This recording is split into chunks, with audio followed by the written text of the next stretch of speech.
चरणों में दे दो ठिकाना मुझे, गुरुवर चरणों में दे दो ठिकाना मुझे।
जय श्री राधे। सभी भक्तों को हर हर महादेव प्रधान जैसे के कहा श्री शिवाय नमस्तुभ्यं।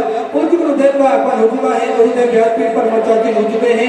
आप सबकी तरफ से व्यासपीठ पर नमन करते हुए हम सबके प्रिय, हम सबके लाडले ठाकुर कन्हू जी महाराज के चरणों में नमन करते हुए परम सत्य परम आदरणीय विश्वविख्यात पूज्य गुरुदेव के पावन चरणों को नमन करते हुए और आप सभी सिख भक्तों के चरणों में नमन करते हुए सुंदर कथा के दूसरे दिवस में हम सभी प्रवेश करेंगे।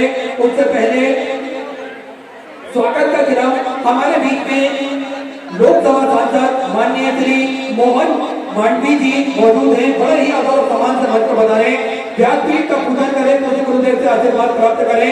साथ में संसदीय सचिव कुंवर सिंह जी निषाद बड़े ही आदर और सम्मान से मंच पर बधाएं। नगर पालिका अध्यक्ष विकास जी चोपड़ा बड़े ही आदर और सम्मान से मंच पर बधाएं। साथ में कथा के जो सहजमान है उनका भी नाम मंच से लिया जाएगा, वह भी क्रम अनुसार मंच पर बधाएं।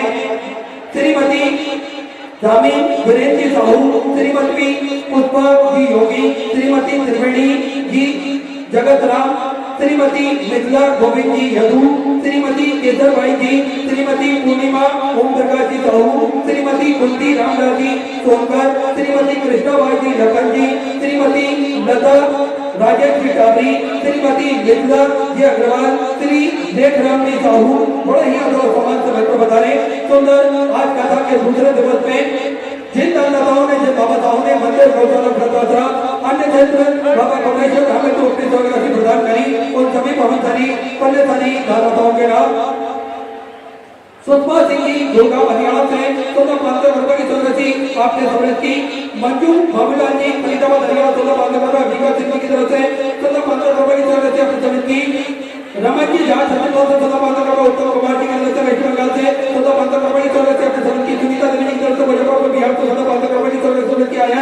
जी चौरसिया चित्तौड़ मध्य प्रदेश 14,500 रुपए, गोपाल गिरी की गोस्वामी की तरफ से रितु 14,500 रुपए, बालाजी बंसल की तरफ से दिल्ली से 14,500 रुपए की राशि की।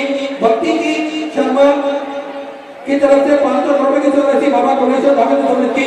गुप्तदान पूर्वजा मान उत्तर प्रदेश से 14,000 रुपए की राशि की। मनी देवावती त्यागी की तरफ से दिल्ली से 16,000 रुपए, रोशनी देवी की तरफ से हरिद्वार से 16,000 रुपए, सुभावती देवी जी देवरिया उत्तर प्रदेश से 550 रुपए की राशि अपने बाबा कमलेश्वर धाम समृद्ध की।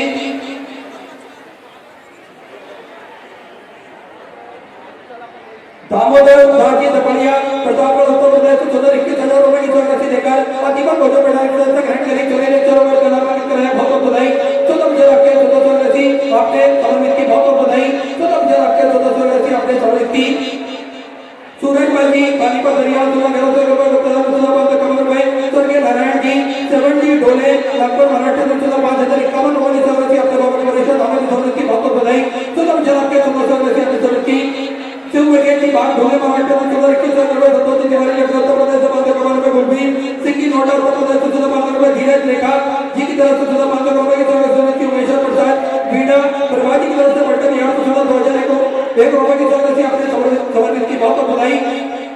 कृष्ण जी वर्मा हिमाचल प्रदेश को 1421 रुपए, शांति देवी जी जमशेदपुर से 14 रुपए, सोमना जी भक्ति की तरफ से दिल्ली से 14 रुपए की सर्विस की तरीजा जी शर्मा जम्मू कश्मीर से 14 रुपए, रानी जी सक्सेना शाहजहांपुर से 14 रुपए की सर्विस की हेमलता कृष्ण जी की तरफ से हिमाचल प्रदेश से 14 रुपए, वृंदा दामोदर जी गुरबानी की तरफ से सांगली महाराष्ट्र में 14,21,000 रुपए की सर्विस लेकर आजीवन भोजन प्रदान से ग्रहण करी चलिए लेक्चर में परामर्श करना बहुत बधाई सुलभ जल आपके सर्विस की शुक्ला परिवार ठाणे महाराष्ट्र में 14,21,000 रुपए, सदा संदीप सदा सिंह जी डालमी की तरफ से पूरे महाराष्ट्र से 5 रुपए की सर्विस की सिया राम जी विश्वकर्मा सिकरी मध्य प्रदेश से 16 रुपए, दीपक दगड़ू की पटेल जलगांव महाराष्ट्र में 14 रुपए, धर्मजीत जी गुर्जर हिमाचल प्रदेश से 14 रुपए की सर्विस आपके सर्विस की बहुत बधाई सुलभ जल आपके सर्विस की सादा जी कामले पुणे महाराष्ट्र में 14 रुपए की सर्विस की आभार कृष्णकांत जी शर्मा नेपाल से 14 रुपए की सर्विस की प्रेमलता चंद्री जी भंडारी की तरफ से संभाजी नगर से 21,000 रुपए की सर्विस लेकर आजीवन भोजन प्रदान से ग्रहण करी चलिए लेक्चर में परामर्श करना बहुत बधाई सुलभ जल आपके सर्विस आपके सर्विस की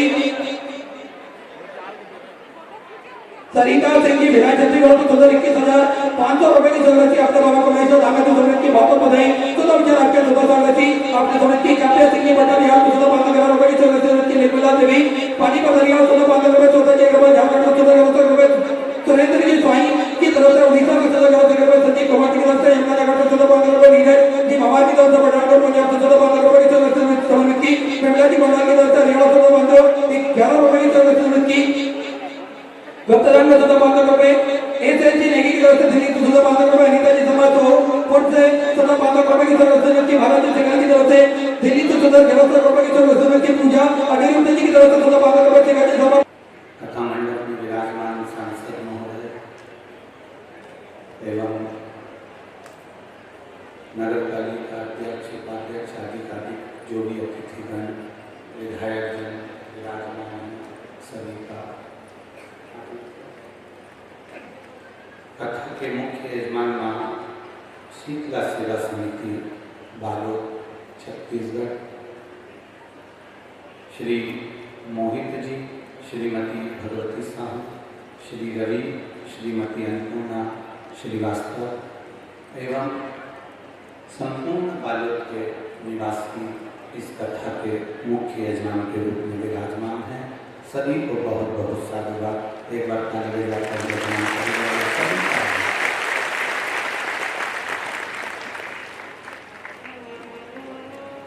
भक्ति और मुक्ति का एक अनोखा संगम है शिव महापुराण।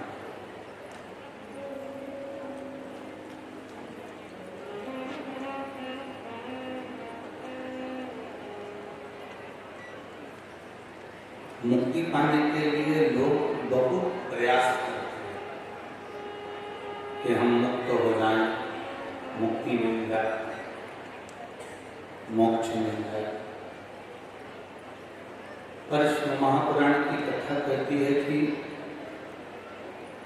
मुक्ति पाने का प्रयास करने से ज्यादा जरूरी है भक्ति पाने का प्रयास करना, क्योंकि भक्ति अगर मिल गई तो मुक्ति तो अपने आप प्राप्त हो जाती है। उसके भंडार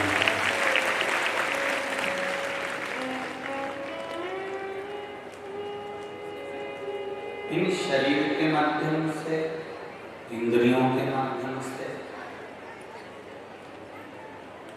आप और हम भगवान की अविरल भक्ति को जैसे प्राप्त कर सकते हैं वैसे प्राप्त।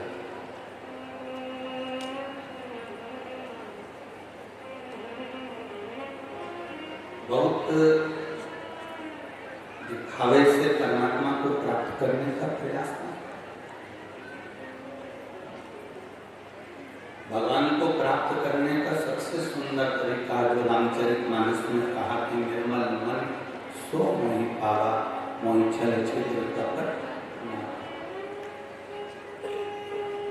भगवान को पाने का एक सबसे सुंदर तरीका अगर कोई है तो वह आपका मन, आपके हृदय की पवित्रता, आपके दिल की शुद्धि।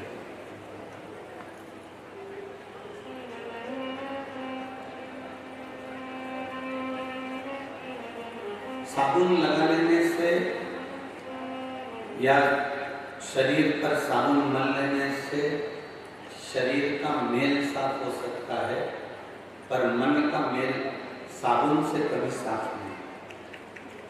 मन के मेल को साफ करने का एक तरीका है कि हम भगवान की भक्ति में रमें और सत्संग के माध्यम से, भजन के माध्यम से, कीर्तन के माध्यम से अपने मन के मेल को हम समाप्त करें।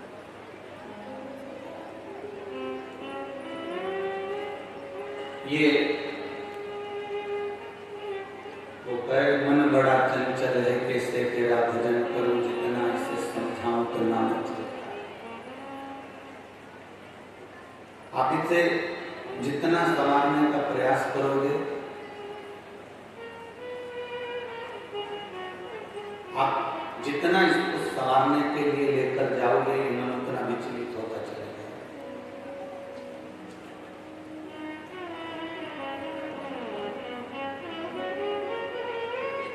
जो राम जी ने नियम धारण करा था, जो नियम भगवान कृष्ण ने धारण करा था, वो नियम आज भारत भूमि का ही नहीं, देश का ही नहीं, विदेश का व्यक्ति भी धारण करा। राम जी का एक नियम बड़ा भारी था।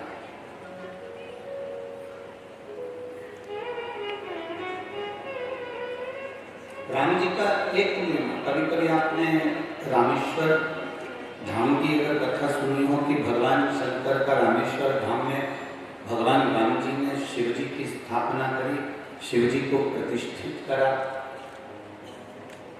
कभी आपने सुना हो, अपन कहते हैं कि समुद्र पार करना था, इसलिए राम जी ने शंकर भगवान की पूजन करी, अर्चना करी।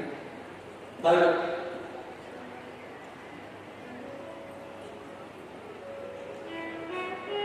कभी साउथ की एक रामायण का स्मरण करिए।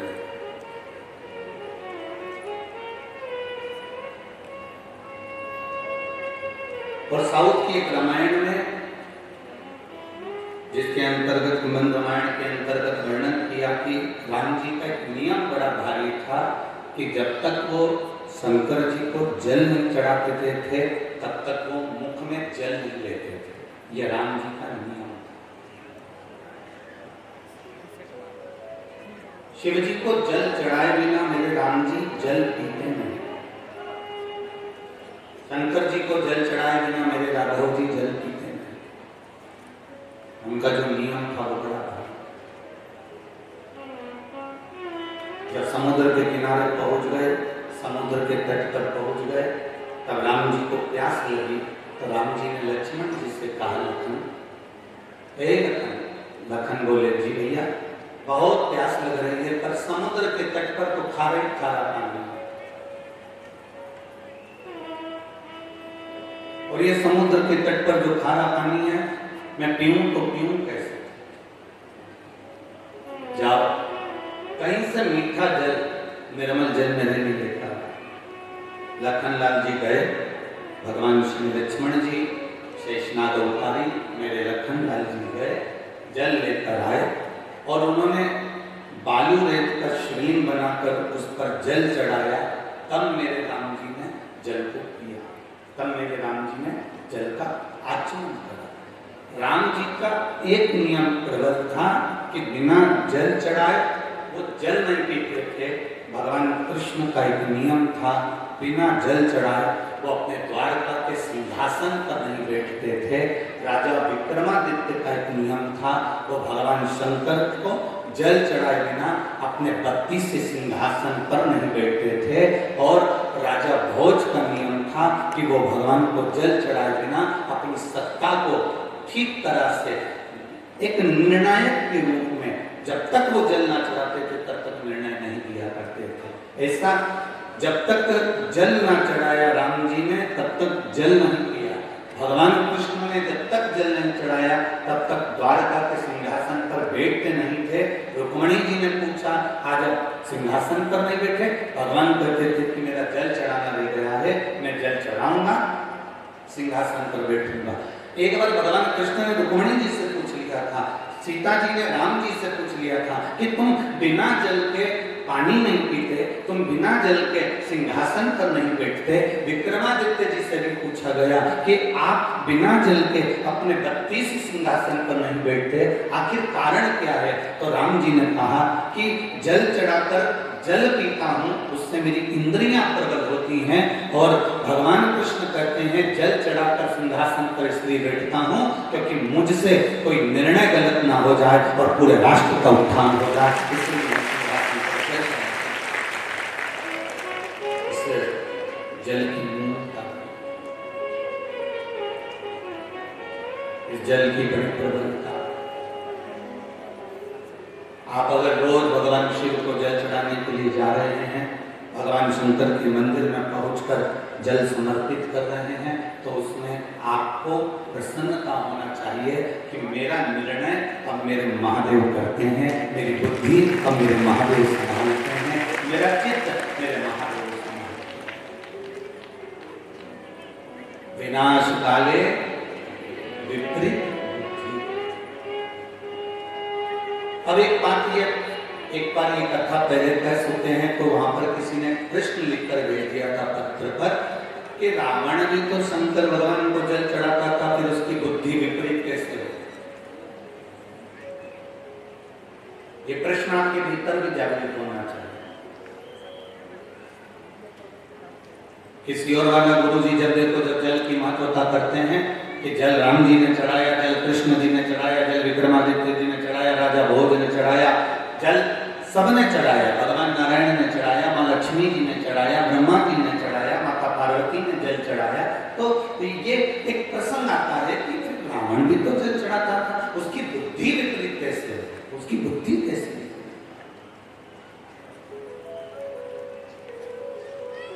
और अपन कहते भी हैं विनाश काले विपरीत। विनाश का जब समय होता है तो बुद्धि विपरीत हो जाती है। अपन कह रहे हैं,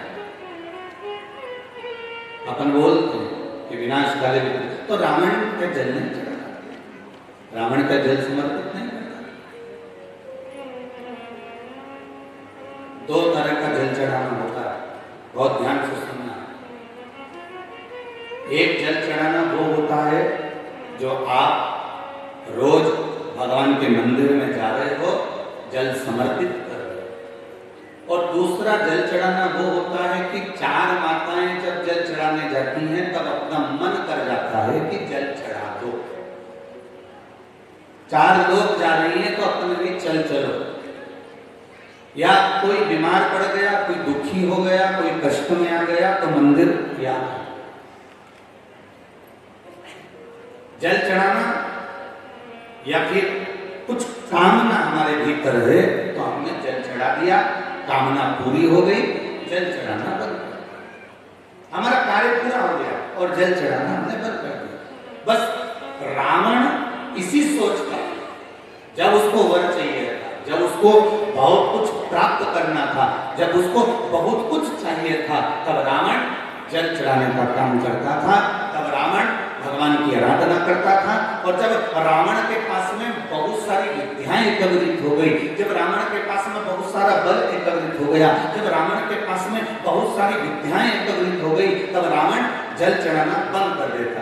फिर रावण को किसी ने अकल दी, फिर रावण को किसी ने बुद्धि दी कि वो इंद्र तो तुम्हारी सभा में आया ही नहीं, तब फिर जल चढ़ाना प्रारंभ कर दिया कि इंद्र मेरे अधीन हो जाए। फिर जल चढ़ाया, अग्निदेव मेरे अधीन हो जाए, वायुदेव मेरे अधीन हो जाए, ये जल नारायण मेरे अधीन हो जाए, ये देवता मेरे अधीन हो जाए, सारे ग्रह मेरे अधीन हो जाए। भगवान जल चढ़ाते हैं और भगवान शंकर से वर प्राप्त करते करते सबको अपने अधीन कर लेते हैं। तब अब रावण ने कई बार जल चढ़ाना बंद किया।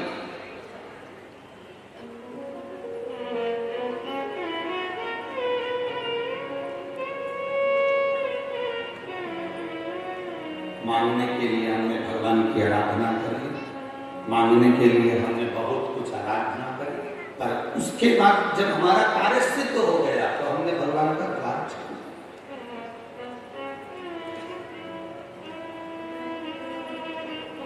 हमें रावण जैसी बुद्धि नहीं लानी, हमें रावण जैसी विद्या नहीं चाहिए, हमें तो भगवान राम जैसी विद्या चाहिए।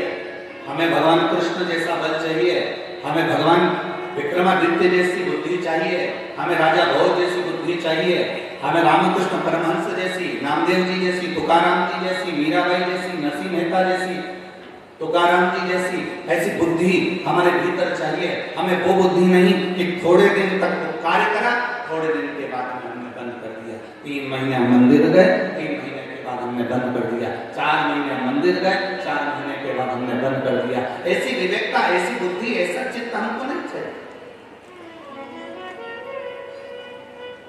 हम भगवान का गुणगान नित्य प्रति करते हैं, हम भगवान का भजन नित्य प्रति करते हैं, हम भगवान का स्मरण नित्य प्रति करते हैं, हम भगवान का मंत्र जाप नित्य प्रति करते रहे। आप आए नहीं और सुबह हो गई, मेरी पूजा की थाली धरी की धरी ले गई। आखिर कारण क्या है, क्यों धरी ले गई? इसी कौन से हिस्से गलती हो गई? ऐसा क्या हो गया जिसके कारणवश भगवान हमारे सम्मुख में नहीं आए, जिसके कारणवश भगवान हमारे सामने नहीं आए?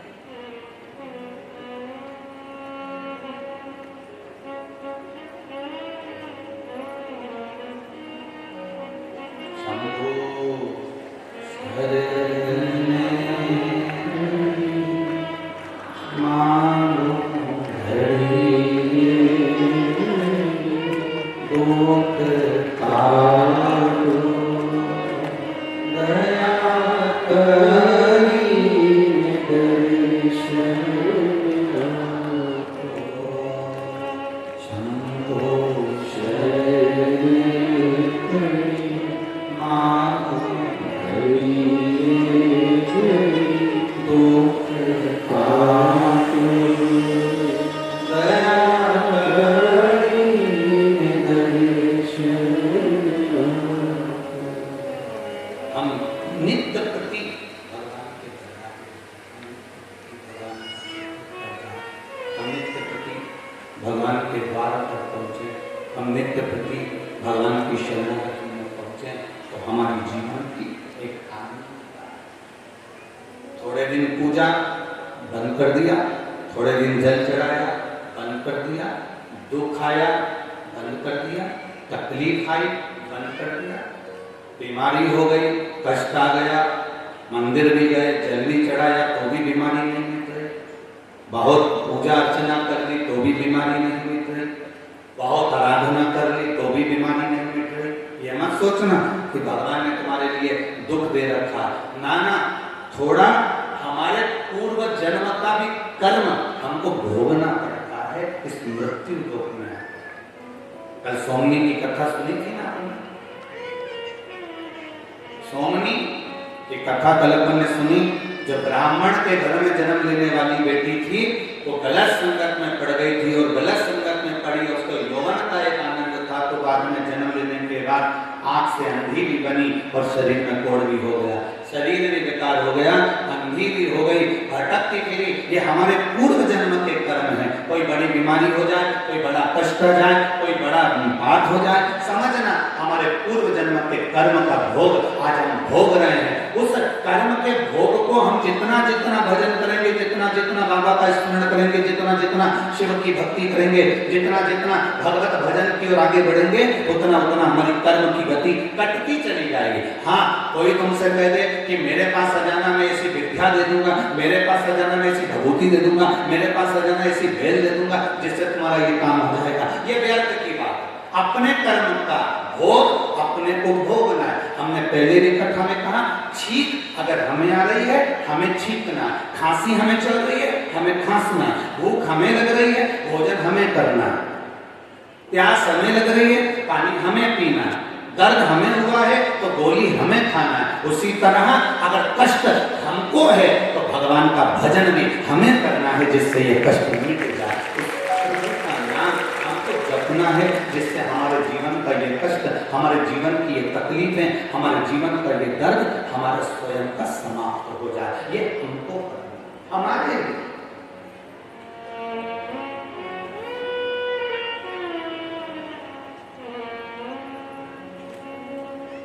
राम में और रावण में क्या अंतर था? एक विशाल अंतर एक बहुत बड़ा अंतर राम जी में और रावण में था। राम जी अयोध्या से चले थे और चलते चलते लंका पहुंचे थे। जितनी जगह से राम जी निकल कर गए थे, आपकी अयोध्या में तो राम जी का पथगमन, राम पथगमन बना है और बड़ा सुंदर राम पथगमन बन रहा है, जहाँ से राम जी चल कर गए। ज्यादा से ज्यादा राम जी सबसे ज्यादा चले हैं तो छत्तीसगढ़ की धरा पर चले हैं, इसलिए आपको बहुत बहुत साधुवाद। राम पथगमन में आप अगर घूम कर आएंगे, राम पथगमन जब बन जाए तब जाकर देखना, पूरे राम पथगमन में जहां जहां राम जी चलते थे, जहां जहां राम जी रुकते थे, उन्होंने शंकर भगवान के शिवलिंग की स्थापना करी। आप कहीं पूछेंगे ये राम जी कहाँ के, तो कोई बता देगा राम जी के हाथ में है, राम जी ने इसकी स्थापना करी थी। पूरे भारत की भूमि पर जहां से राम जी चलकर वन में से गए हैं, वहां अयोध्या से लेकर लंका तक के बीच में जहां कहीं पर भी जाओगे तो तुम्हें जो शिवलिंग मिलेंगे वो लोग कहेंगे ये पांडवों द्वारा बना, ये भीम के द्वारा बना, ये अर्जुन के द्वारा बना, ये नकुल के द्वारा बना। लोग कहेंगे ये राम जी के द्वारा बना, ये राम की स्थापना, ये सीता जी ने स्थापना करी थी, ये लक्ष्मण जी ने स्थापना करी थी, ये हनुमान जी ने स्थापना करी थी। पूरे राम पथगमन पर जितने शंकर जी के मंदिर मिलेंगे, उस मंदिर में आप पूछेंगे तो कहेंगे ये राम जी की स्थापना, राम जी ने स्थापना करी थी। राम और रावण में केवल एक अंतर है, राम जिस जगह से चलते थे वह धर्म की ध्वजा फहराते चलते थे और रावण जहां से चलता था वह धर्म को समाप्त करते हुए चलता।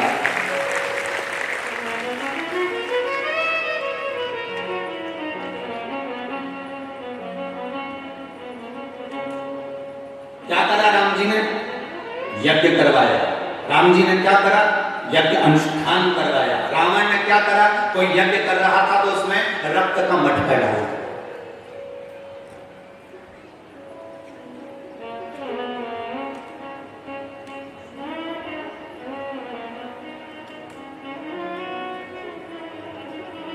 कितने भाई हैं राम जी? जम के बोलो थे, जम के जरा बोलो। राम जी का नियम है जल चढ़ाए बिना जल नहीं पीते, ठीक है। दूसरे नंबर पर भरत जी, दूसरे नंबर पर है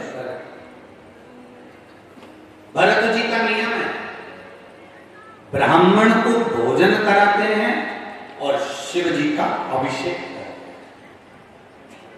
भरत जी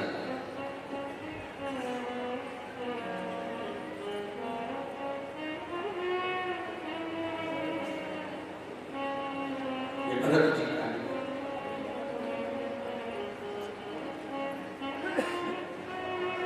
राम जी का नियम है जल चढ़ाएंगे तब जल पीएंगे।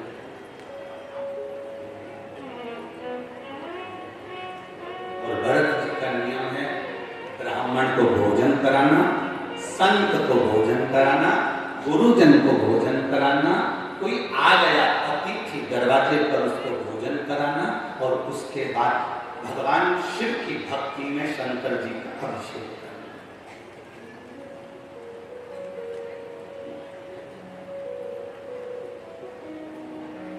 वो करके रामचरित मानस अयोध्याकांड की एक चौपाई बड़ा सुंदर भाव उसमें वर्णन किया है, बड़ा सुंदर।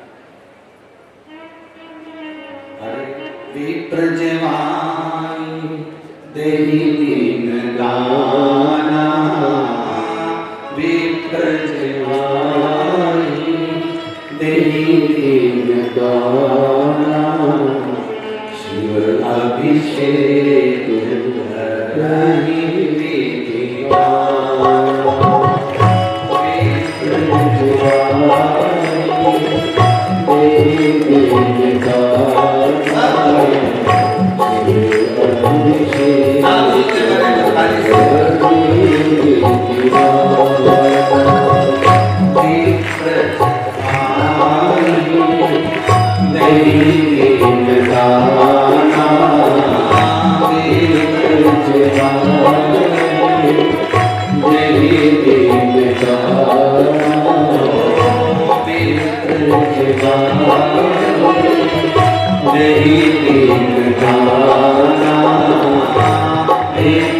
Shiva जय दीन गाना शिव अभिषेक करहि मीरा शिव अभिषेक करहि मीरा। भगवान श्री भरत जी महाराज, भरत जी भाव के साथ में भोजन करा रहे हैं। भरत जी भाव के साथ में आनंद से अभिषेक कर रहे हैं। भरत जी भाव के साथ में अभिषेक कर कर फिर संत साधु गुरुजन को भोजन करा रहे हैं। भोजन करा मंगल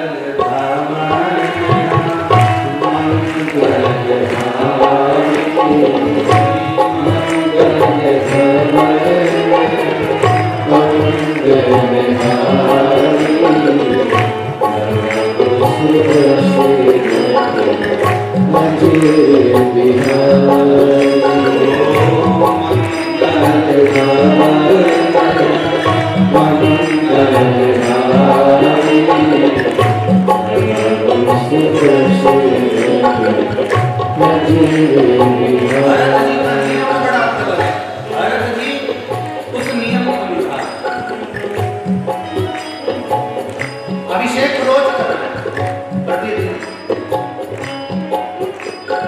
और प्रतिदिन अभिषेक के साथ में ब्राह्मण करना। प्रतिदिन अभिषेक के साथ में संत भोज। बिना अभिषेक के भरत जी एक दिन भी नहीं रहता। राम जी का नियम है जल चढ़ाकर जल पीना, भरत जी का नियम है।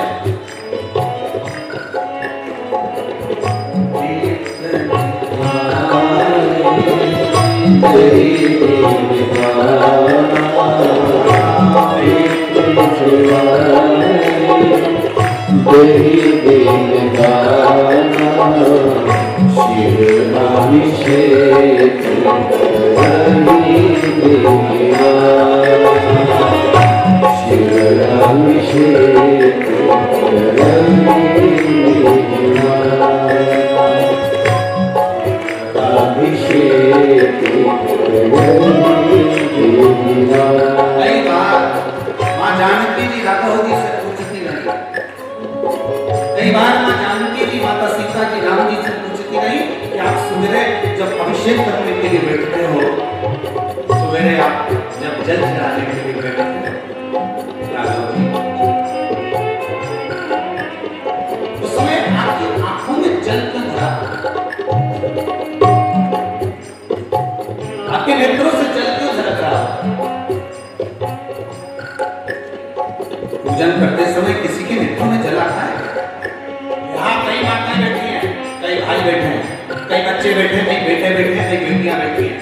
कई बार मंदिर में जाते ही, कई बार शिव पुराण सुनते ही, कई बार भगवान की पशुपति व्रत करते ही, कई बार शंकर जी को जल चढ़ाते समय आपकी भी आंखों में जल आता है। कभी कभी अचानक कोई कारण नहीं हो जाता, फिर भी आंखों में जल आता है।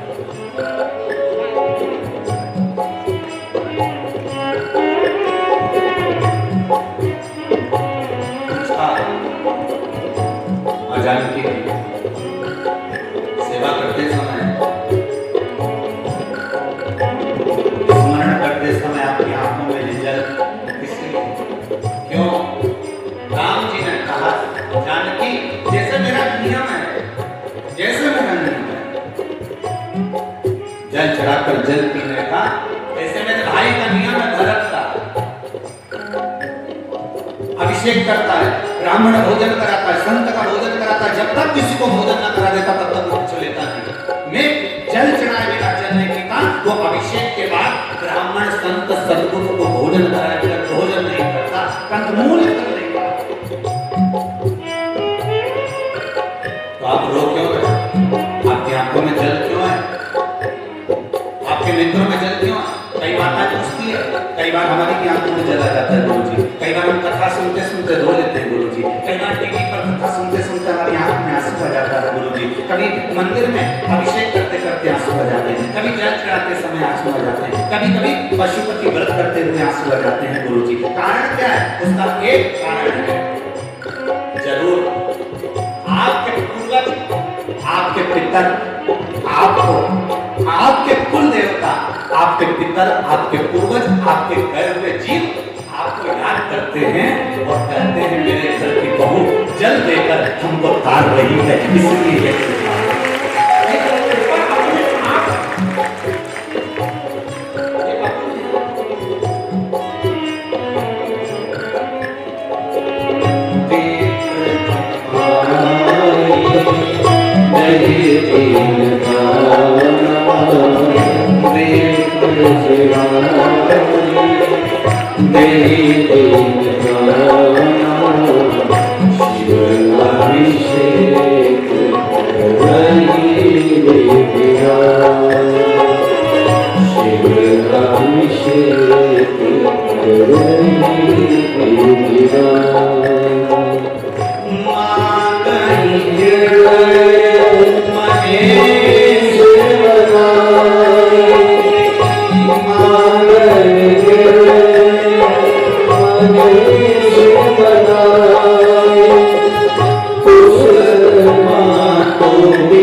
काशी में उसको विश्वनाथ कहते हैं।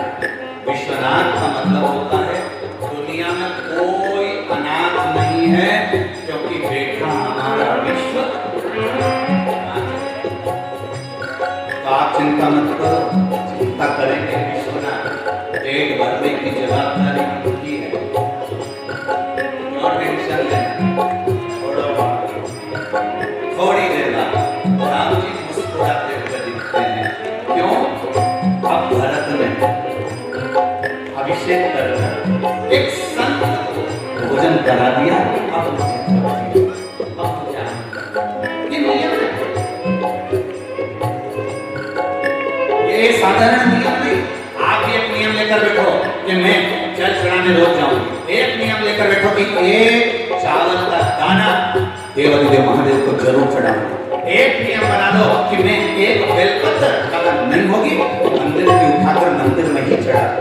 एक नियम बना लो कि मैं रोज शंकर जी के मंदिर में झाड़ू लगाऊंगी। एक नियम बनाती हूँ, मैं शंकर जी के मंदिर में सफाई करूंगी। एक नियम बनाती हूँ, मंदिर में ज्यादा दिए रखे होंगे उनको उठाकर एक कोने में जाकर रखूंगी। एक नियम बनाती हूँ कि मंदिर में कहीं जाला लग रहा होगा तो उस मंदिर के जालों को समाप्त कर दूंगी, तो मेरी जिंदगी का जंजाल भी समाप्त हो जाएगा।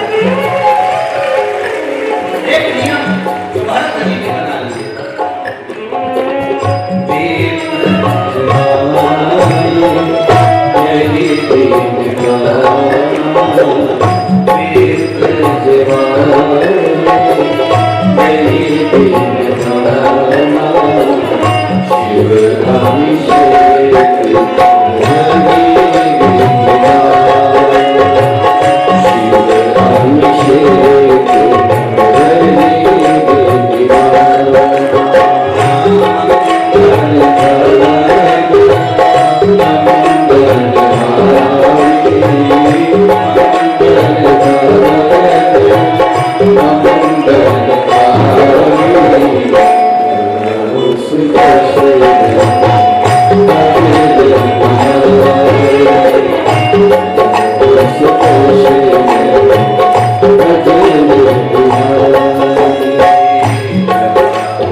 राम जी जैसे नियम धारण करके धर्म की ध्वजा आगे फैलाने का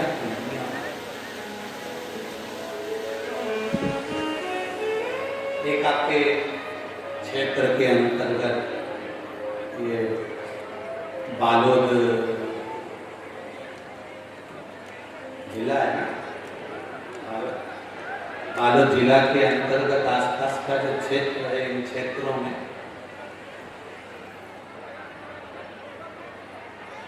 एक बड़ी विडंबना सी है।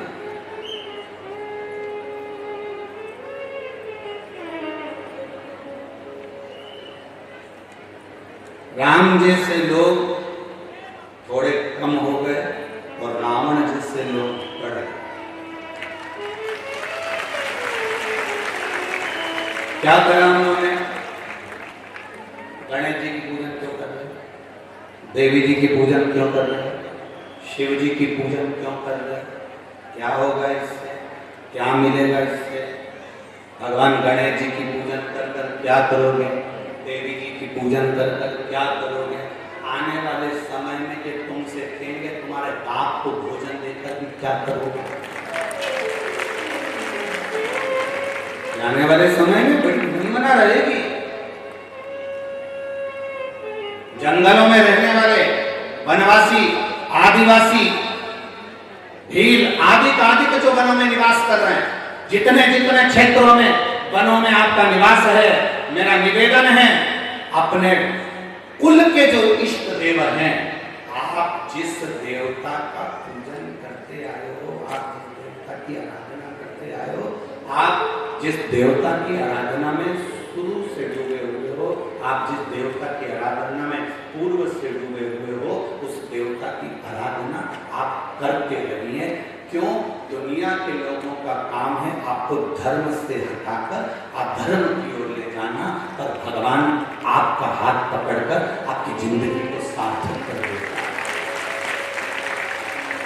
आपके जीवन का कल्याण करेगा, आपके जीवन की सार्थक आप श्रेष्ठ कर्म किए, अच्छे कर्म किए। हम हमेशा कहते हैं धर्म की जन्म के बोले धर्म की अधर्म का प्राणियों में विश्व का ठीक, बस ठीक। तुम्हारे बोलने से हो जाएगा?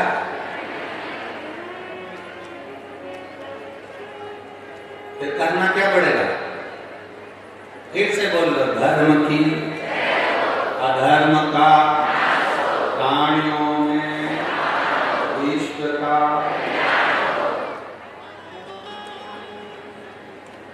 गौरी जी बालोताली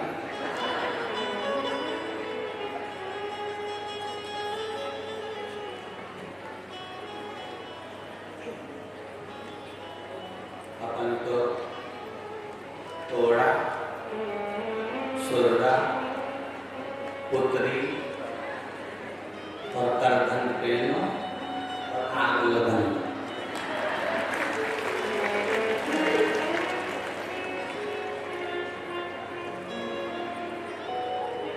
करधन का मतलब मालूम है तुमको? छत्तीसगढ़ में माता पहनती करधन। अरे जम के तो बोलो जरा, छत्तीसगढ़ की माताएं छत्तीसगढ़ में करधन पहनती कमर में। करधन का मतलब होता है, इसको शादी में भी करधन दिया जाता है। बोलो सही है कि गलत? और करधन उसको कहा जाता है पेनो। करधन का मतलब होता है कमर कस के रखो, कभी भी युद्ध के मैदान में और कभी भी इन विषम परिस्थितियों में तुम्हें लड़ना पड़ सकता है, तो कमर कस के रखो।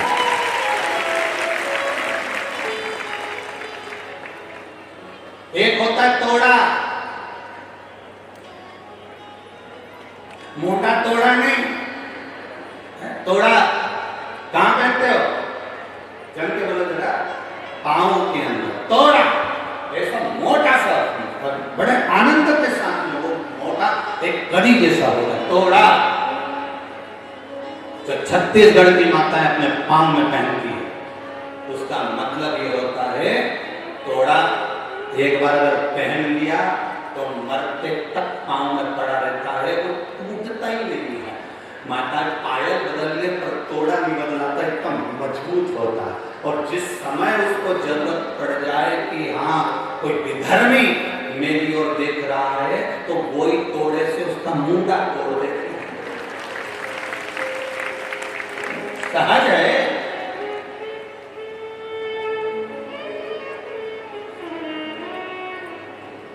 फिर से बोलो, धर्म की अधर्म का प्राणियों में विश्व का।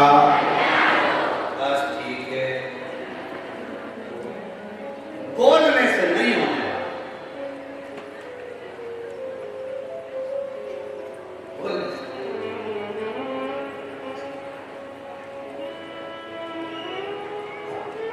थोड़ा सा करके भी दिखाना है, थोड़ा सा करके दिखाना है। जिन जिन क्षेत्रों में कहा जाए कि गणेश जी की पूजन मत करो, जिन जिन क्षेत्रों में कहा जाए कि माता रानी की पूजन मत करो, जिन जिन क्षेत्रों में कहा जाए कि शंकर जी पे जल मत चढ़ाओ, बस अब तुम्हारी बारी। अब तुम्हारे को क्या करना है, ये तुम्हारी जवाबदारी है। हमारे बाप को बाप कहने से कोई नहीं रोक सकता, हमारी माता को मां कहने से कोई नहीं।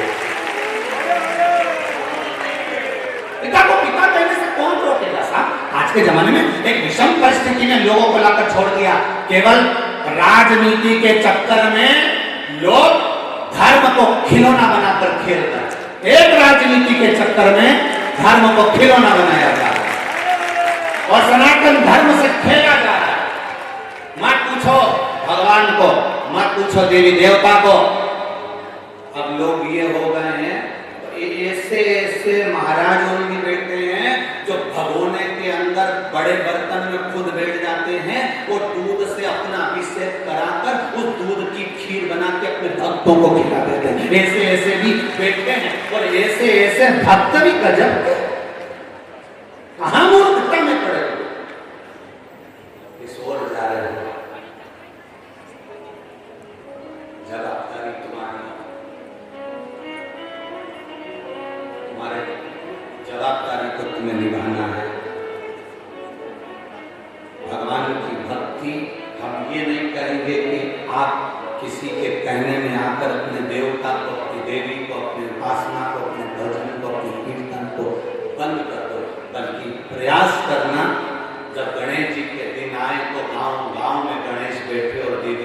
दिन आए तो गांव गांव में भी बैठे प्रयास करें। भड़काएंगे लोग, आप शब्द कहेंगे लोग, ताना देंगे लोग, आड़ा टेढ़ा बोलेंगे लोग, ये दुनिया के लोगों का बोलने का काम है, तो ये बोलते रहेंगे। एक बात अपनी बुद्धि में बिठा कर रखना, अपने चित्त में उतार कर रखना, जब तुम्हारी दुख की घड़ी होती है, ये तुम्हारे, अभी हमने कथा में कहा था राजगढ़ की, कि तुम्हारे मोबाइल में फेसबुक पे 2000-3000 लोग जुड़े हैं, व्हाट्सएप पर तुमसे कम से कम 5-7-8 हजार लोग जुड़े हैं। बोलो सही है कि गलत है? अरे बोलते जा रहा। इंस्टाग्राम पर तुमसे 2-5 हजार लोग जुड़े हैं, यूट्यूब पर तुमसे 2-5 हजार लोग जुड़े हैं।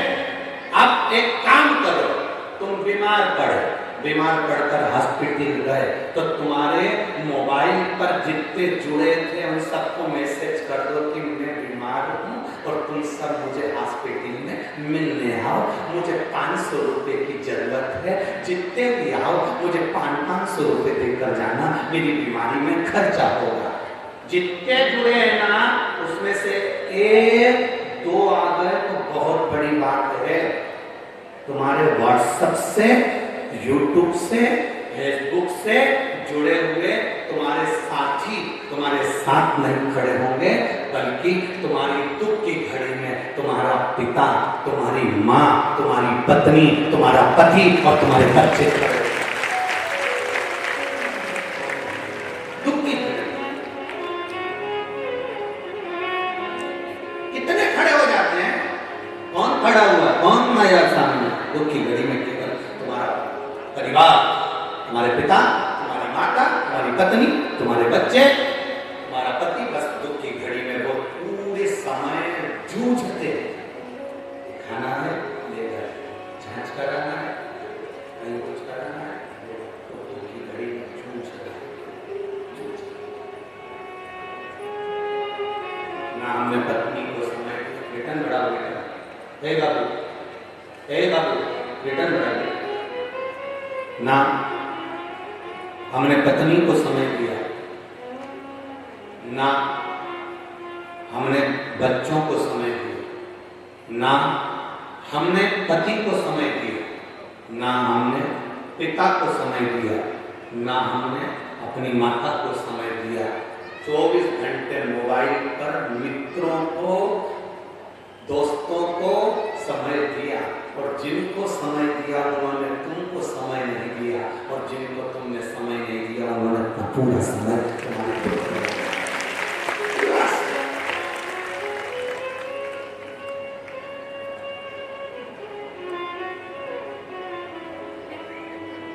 जब कोई नहीं आता मेरा बाबा आता है, मेरे दुख की बड़ा आपकी विषम परिस्थिति में, आपकी दुख की घड़ी में, आपकी तकलीफ की घड़ी में, आपके कष्ट की घड़ी में कोई नहीं आएगा, और वो विश्वनाथ मेरा भोलेनाथ, तुमने जो एक लोटा जल समर्पित करा है, वो शंभु और प्रकाशदर्शी, वो कैलाशी तुम्हारे तकलीफ की घड़ी में तुम्हारे सामने खड़ा मिलेगा, बाकी का कोई हरा नहीं। बोल बम का नारा है, सारी समस्या का हल। राम जी ने नियम बनाया था जल का, भगवान कृष्ण ने नियम बनाया था जल का, विक्रमादित्य जी ने नियम बनाया था जल का, राजा भोज जी ने नियम बनाया था जल का। जल चढ़ाने में जो नियम है वो नियम है।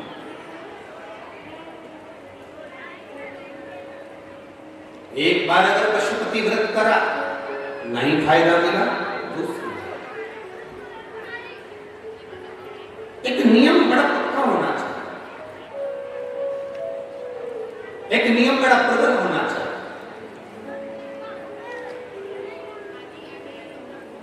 दो असुर हुए, दो राक्षस हुए, दो असुर हुए, और बड़े प्रबल असुर थे, बड़े प्रबल। उसमें से एक का नाम था बतापी और दूसरे का नाम था इलवर। उसको लोग अतापी भी कहते थे। एक बतापी था, एक अतापी था। अतापी का नाम इलवर, बड़े प्रबल।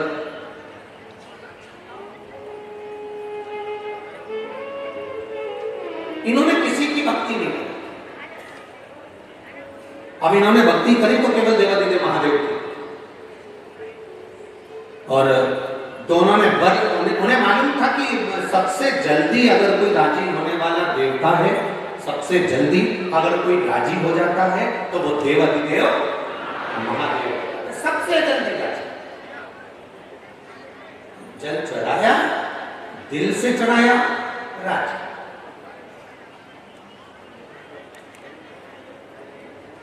शिव मंदिर के सामने से निकलकर चले गए, मंदिर के अंदर भी नहीं गए, दिल से शिखर का दर्शन कर लिया और हाथ जोड़कर कह दिया, बाबा इस कार्य के लिए जा रहे हैं, आप संभाल लेना बाबा, तेरे भरोसे है बाबा, बस तू संभाल।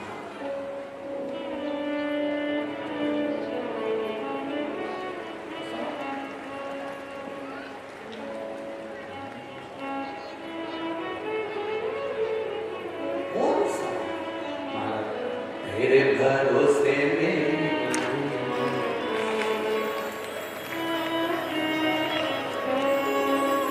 तेरे भरोसे मेरी गाड़ी, तू जाने तेरा काम जाने।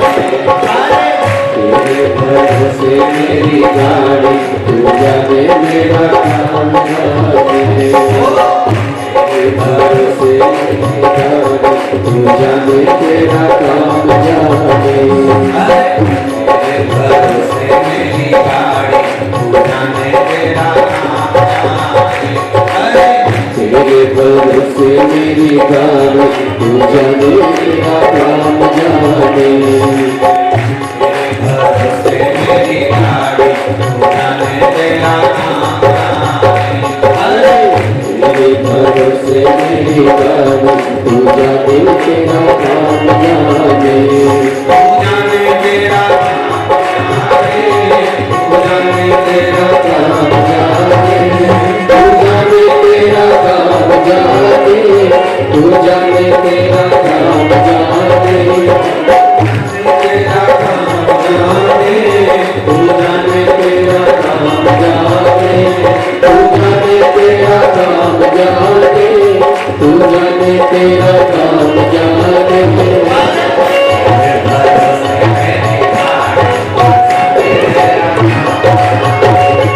तेरे भरोसे मेरी गाड़ी, तेरे भरोसे मेरी गाड़ी, तू जाने तेरा काम जाने। भरोसे मेरी गाड़ी, तू जाने तेरा काम जाने। तेरे भरोसे मेरी गाड़ी, तू जाने तेरा काम जाने।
सब पार तुम्हें करो छोड़ दिया सब पार तुम्हें करो छोड़ दिया सब पार तुम्हें करो छोड़ दिया सब पार तुम्हें करो जीत तुम्हें करे हार तुम्हें करो जीत तुम्हें करे हार तुम्हें करो अब है तेरी मांग तू जाने तेरा क्या अब है तेरी मांग तू जाने तेरा काम जाने तेरा काम जाने तू जाने तेरा काम जाने तेरा काम जाने तू जाने तेरा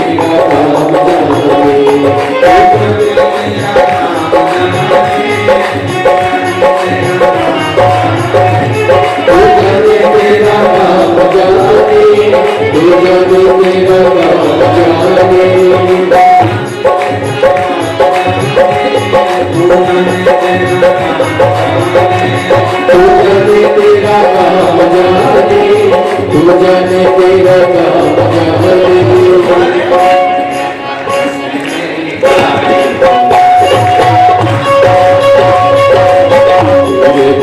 से मेरी रानी तू जाने तेरा काम जाने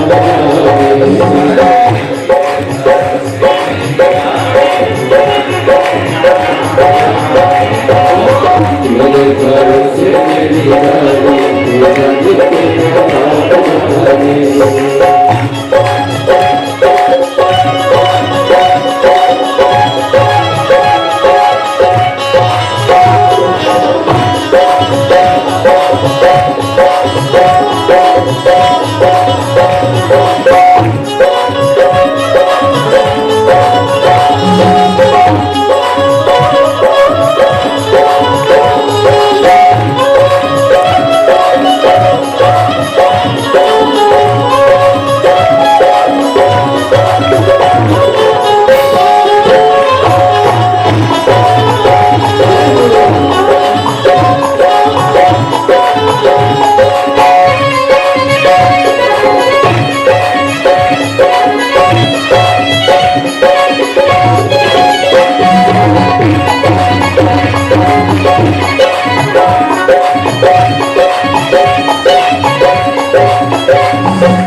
तेरा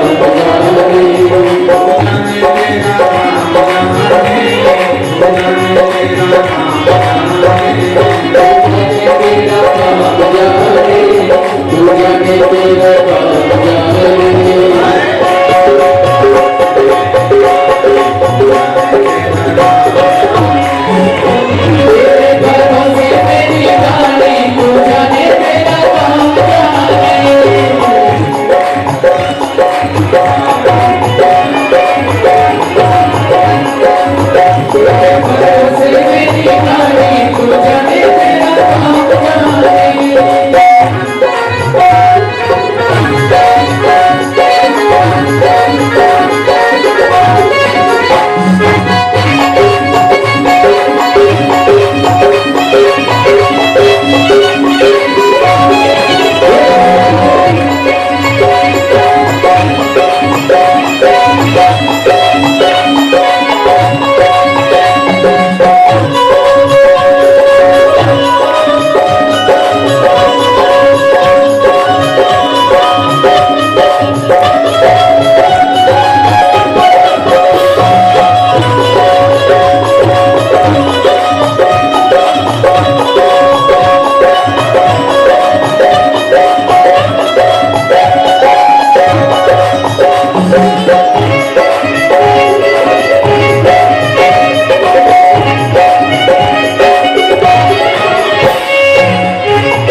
Amen.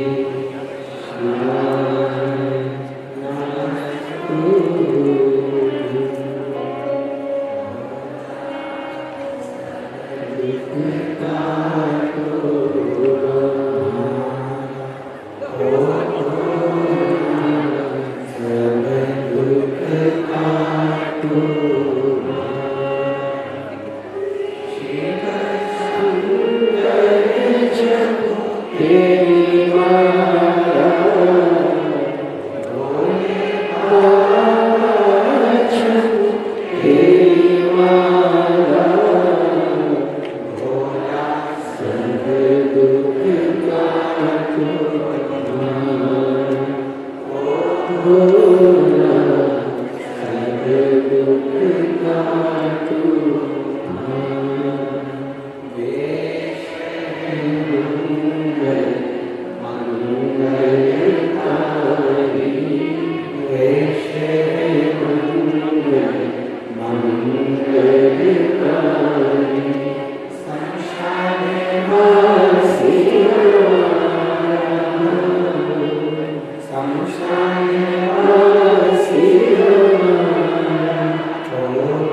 भोला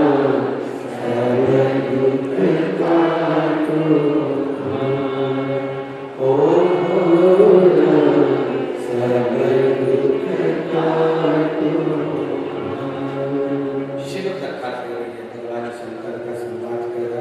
शिव महापुराण की कथा करेंगे।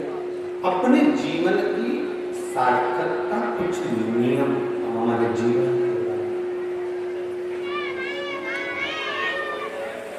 कुछ हमारे जीवन के नियम हैं। एक बताती और इलावत, ये दोनों असुर हैं, राक्षस, इनकी प्रवृत्ति है।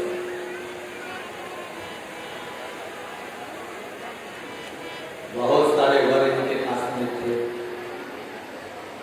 बहुत सारे वरदान इनके पास में। इन्होंने शिव जी की भक्ति करी, भगवान शंकर की भक्ति करी और शिव जी से भक्ति कर कर, शंकर भगवान की भक्ति कर कर वर प्राप्त करा रावण ने कि अगर कोई मर गया, मान लो किसी के प्राण छूट गए और मैं अगर आवाज लगाऊं, मैं अगर बुलाऊं, वो मरा हुआ व्यक्ति जिंदा दौड़कर मेरे पास में आना चाहिए। ये वर इलावल ने शिव जी से प्राप्त किया। और वातापी ने वर मांगा भगवान भोलेनाथ जी से कि मुझे वर दो कि मैं कोई भी रूप रख लूं, किसी भी रूप में चले जाऊं और वापिस फिर अपने असली रूप में आ। ये वर देवादिदेव महादेव ने किया। अभी आपको कहा था कि राम जी में और रावण में बहुत बड़ा अंतर है। राम जी यज्ञ करवाते हैं, अनुष्ठान करवाते हैं, पुण्य धर्म की ध्वजा को लेकर चलते हैं, और रावण का काम है कि जहां यज्ञ हो रहा है वहां पर रक्त का घड़ा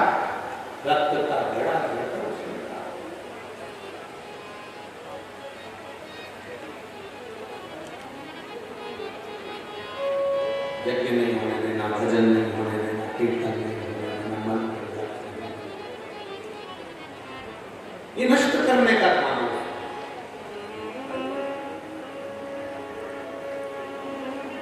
ये समाप्त करने का कार्य है।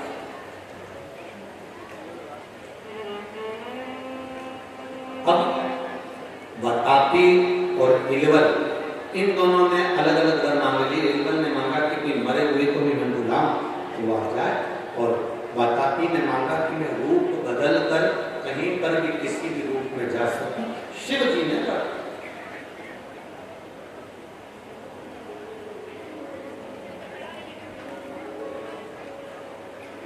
इतना वर प्राप्त करने के बाद इन दोनों ने एक काम चालू करा कि अब अपन मरने वाले को, क्योंकि मरे हुए को भी मैं जिंदा कर सकता हूं, बुलाऊंगा और उसको आना पड़ेगा। तो एक उपाय, धर्म को अगर नष्ट किया जाए तो असुरों का राज्य, राक्षसों का राज्य सदा के लिए रह सकता है। अगर धर्म नष्ट हो गया, मेरी माताओं से निवेदन, और जितने मेरे भाई यहाँ कथा में बैठे हैं और जितने आस्था चैनल पर कथा सुन रहे हैं, जितने फेसबुक यूट्यूब पर कथा श्रवण कर रहे हैं, उनसे एक निवेदन करना चाहूंगा। अपने घर से एक पानी का लोटा अपने घर से, घर का कोई भी सदस्य शंकर के मंदिर में शिवालय में जाकर चढ़ाए और उस चढ़े हुए जल का थोड़ा सा भाग लेकर खाकर अपने घर के पूरे भागों में छिड़के और अगर बन सके तो जो पानी सब पीते हैं उसी जल में वो जल थोड़ा सा डाल दिया जाए, जिससे सबके अंदर वो जल पहुंचे तो उसके जीवन की शुद्धता अपने आप आए।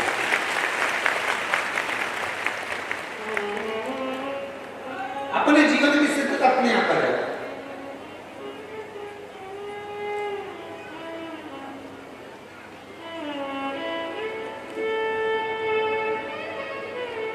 आप लोगों को बड़ी प्रसन्नता होना चाहिए जितने शंकर जी के भगत हैं, जितने शिव के उपासक, उनको बड़ी प्रसन्नता होना चाहिए, उनको बड़ी आनंदता होना चाहिए कि चंद्रयान 3 चंद्रमा की दक्षिण सतह पर जहां उतरा था, वैज्ञानिकों ने और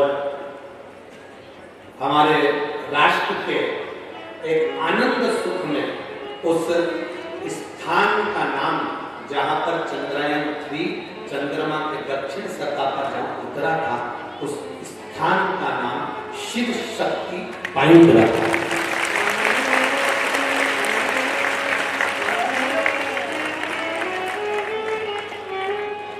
उस स्थान का नाम शिव शक्ति पॉइंट है।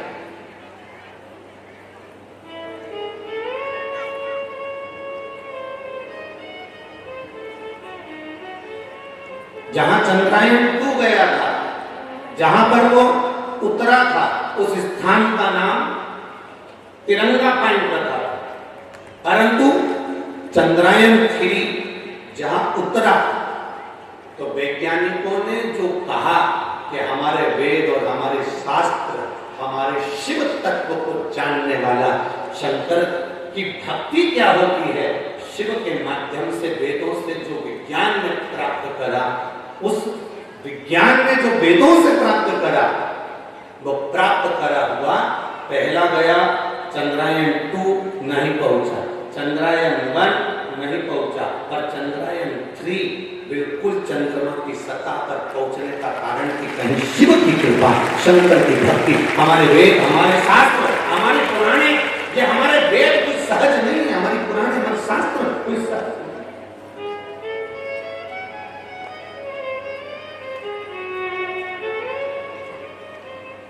जहां चंद्रमा पर, जहां पर चंद्रयान 3 उतरा, उस स्थान का नाम रख दिया शिव शक्ति पॉइंट। मतलब हमारा कुछ भी नहीं, ये तो कहीं बाबा भोलेनाथ जी की जो कृपा इन वैज्ञानिकों पर हुई, और इन वैज्ञानिकों ने जो करा वो राष्ट्र के लिए गौरव का विषय बन गया, इस भारत की भूमि के लिए गौरव का विषय। आप जरा विचार करिए, कुछ तो शिव भक्ति का है,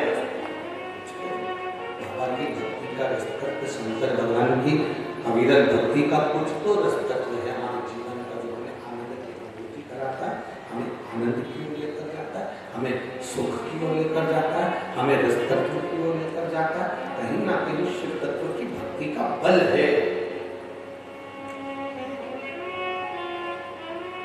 खाली न जाता कोई दर से तुम्हारे, खाली न जाता कोई दर से तुम्हारे, मैं भी खड़ा हूँ नंगी बांध सर, अपने हृदय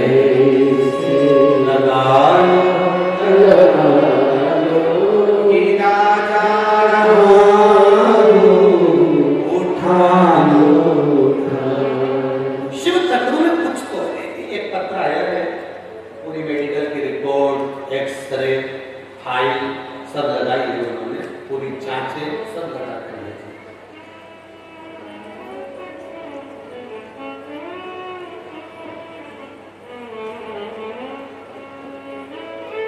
राम कुमार वर्मा, ग्राम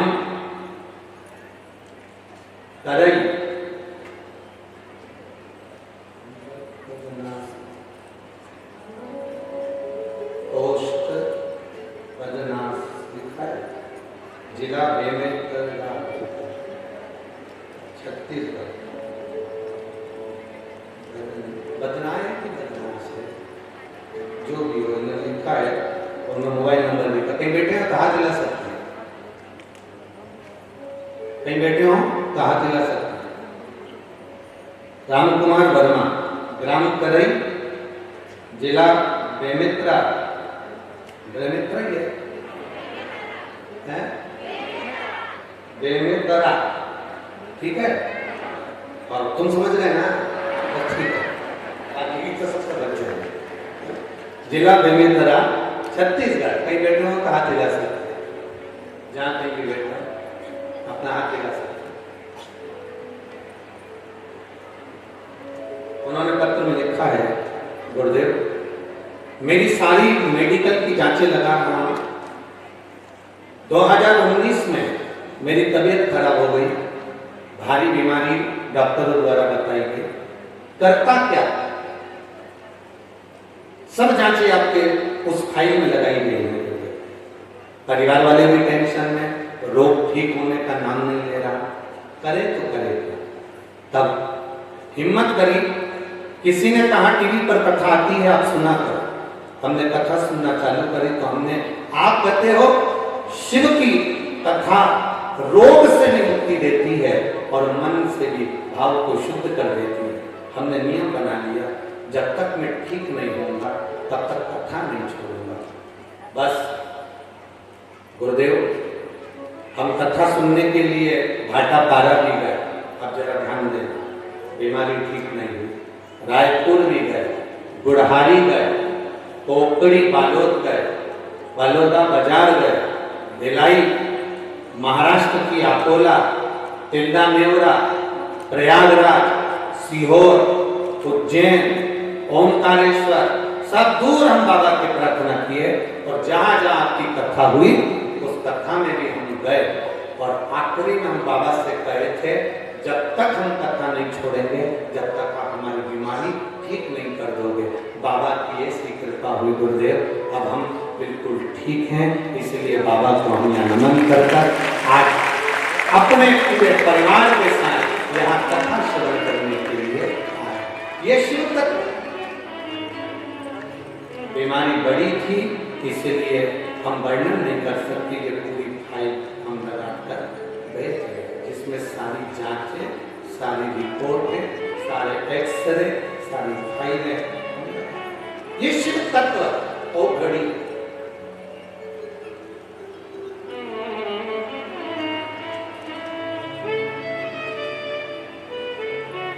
एक नियम ले लिया, नहीं छोड़ूंगा जब तक कथा, जब तक सुनेगा नहीं। मैंने सुना है तू खाली नहीं है, ये पत्र में अपना फोटो भी लगाया, अपना स्वयं का फोटो इस पत्र में भी लगाया कि पत्र में नीचे लिखा, मैंने सुना तू खाली नहीं छोड़ता तो मैं कैसे रह जाऊं, जब तक मेरी पूरी बीमारी नहीं जाती तब तक मैं भी नहीं जाता। अब मैं स्वस्थ हूं, अपने परिवार के साथ आज कथा श्रवण कर रहा हूं और पूरी बीमारी मेरी समाप्त हो गई। ये निश्चित तक नियम हम भी बनाए हमारे जीवन में कि हम शिव के मंदिर जाएं, शिवालय जाएं, देवालय जाएं, शंकर भगवान शंकर भगवान पर एक चावल के दाने, कोई भी नियम हमारी जिंदगी का बना ले जिस नियम के बल पर हम भगवान की शरणागति को प्राप्त कर सकें। कोई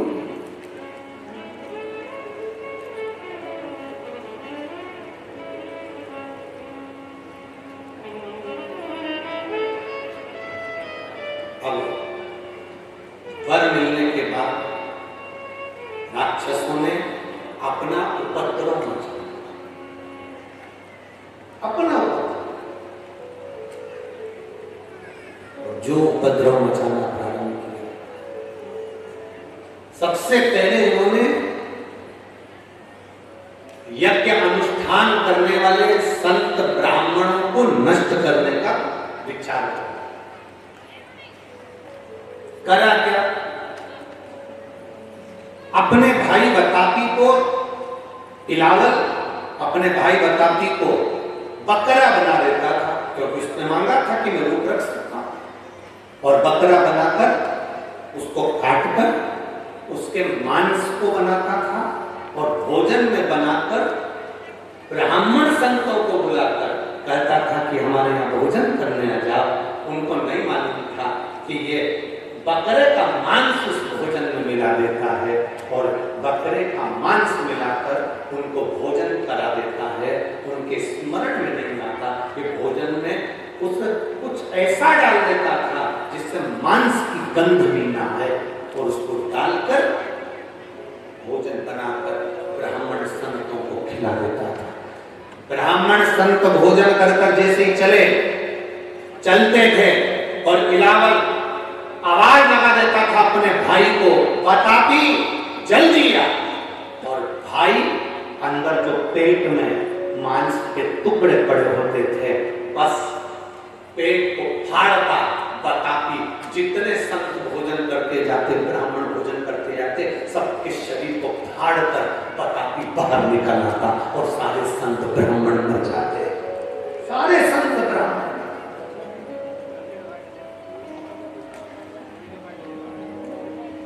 एक नियम बना लिया, ये बकरा बनता, भोजन बनता, उस भोजन के माध्यम से सबको भोजन माध्यम से खिलाकर सबके शरीर को आवाज हाहाकार मच गया। सब देवता शिव जी के पास में गए। ये इलावल और बतापी तो बड़े उपद्रवी काम कर रहे हैं। आज तक कोई असुर ने ऐसा काम नहीं करा। लोग लड़े तो सामने से लड़े, इधर में हुए तो सामने से हुए, पर खिलाकर नष्ट करना आज के जमाने में भी बस वही काम हो रहा है। आज का जो समय है ये भी इलावल और बतापी का समय चालू लगता है। लोग गलत भोजन करा कर आपको इतना भ्रष्ट कर देंगे, इतना नष्ट कर देंगे कि आप धर्म की ओर नहीं जा सकते, सत्कर्म की ओर नहीं जा सकते। इतना विचित्र सब, इतना विचित्र।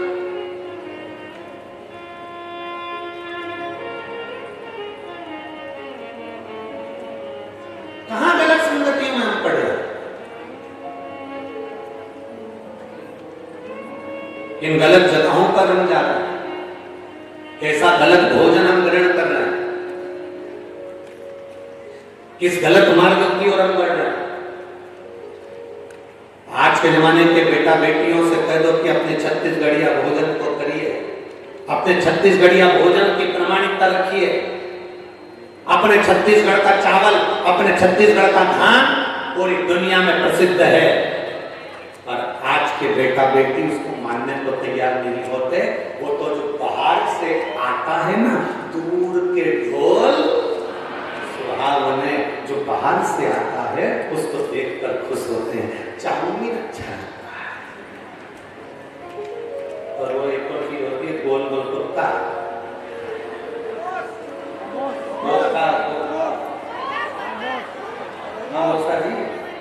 मोमोस,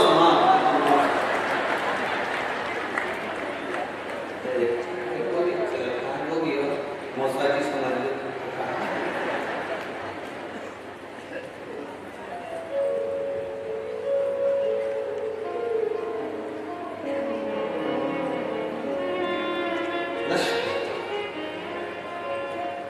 भोजन नष्ट, और हम सोचे, शास्त्र कहता है जैसा खाया अन्न, जम के बोलो जरा, वैसा हो गया। जैसा पियो पानी और जैसा पिया दूध, वैसा बन गया बुद्ध। बुद्धि का बनती दूध से। भैंस का दूध पियोगे तो भैंस जैसे हो।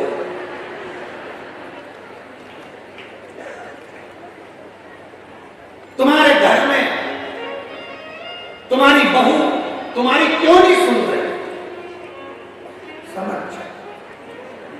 घर में जो दूध आ वो भैंस है। कारण भैंस के आगे कितनी भी दूध बचा,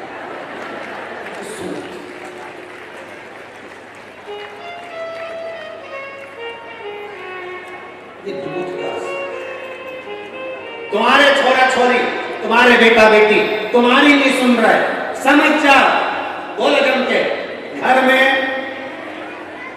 भैंस का दूध आ, तुम कितनी भी बीन बजा छोरा, मुझे कथा में छोड़िया नहीं।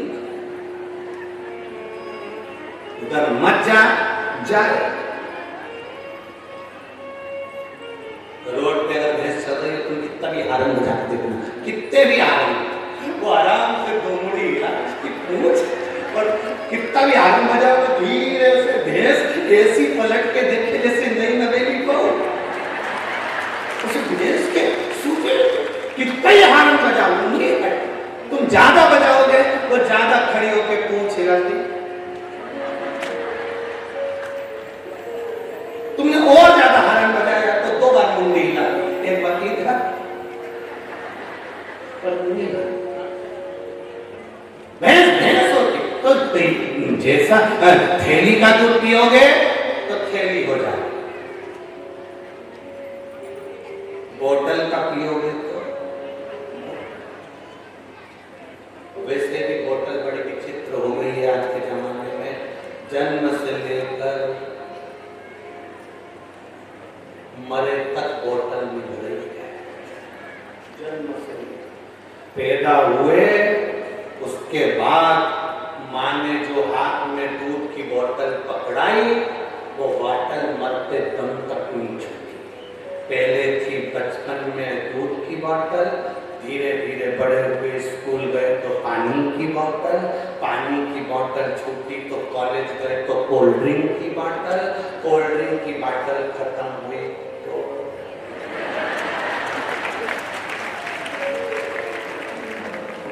और जब वो बोतल पूरे तुमको निगल गई तब आखिरी में ग्लूकोज की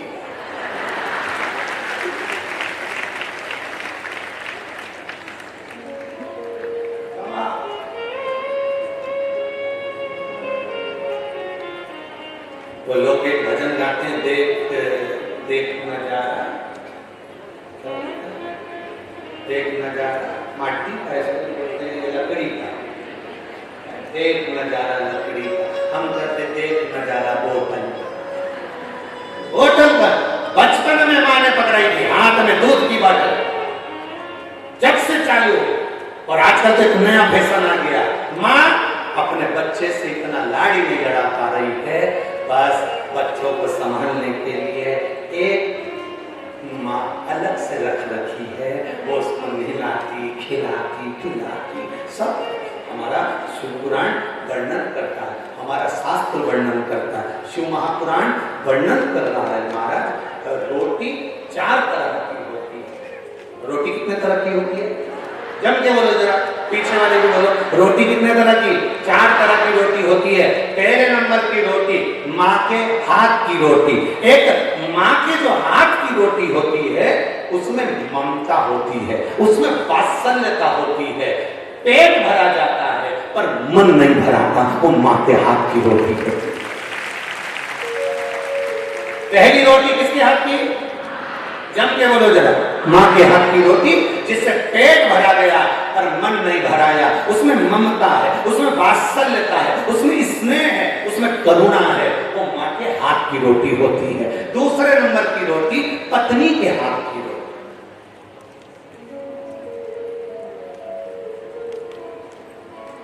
जिसमें समर्पण होता है, जिसमें अपनापन होता है,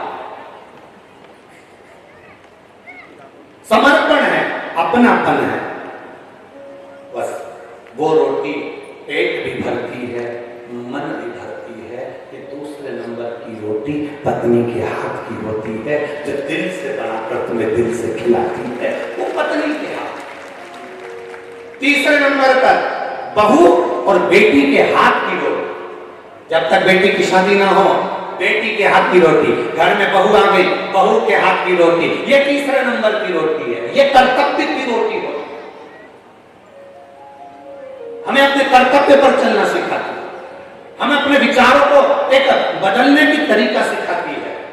बहू और बेटी के हाथ की रोटी ये तीसरे नंबर की रोटी है, जो हमारा पेट भी भरती है, मन भी भरती है। ये तीसरे नंबर की रोटी। पहले नंबर की माँ के हाथ की, दूसरे नंबर की पत्नी के हाथ की, तीसरे नंबर की बेटी और बहू के हाथ की, और चौथे नंबर की रोटी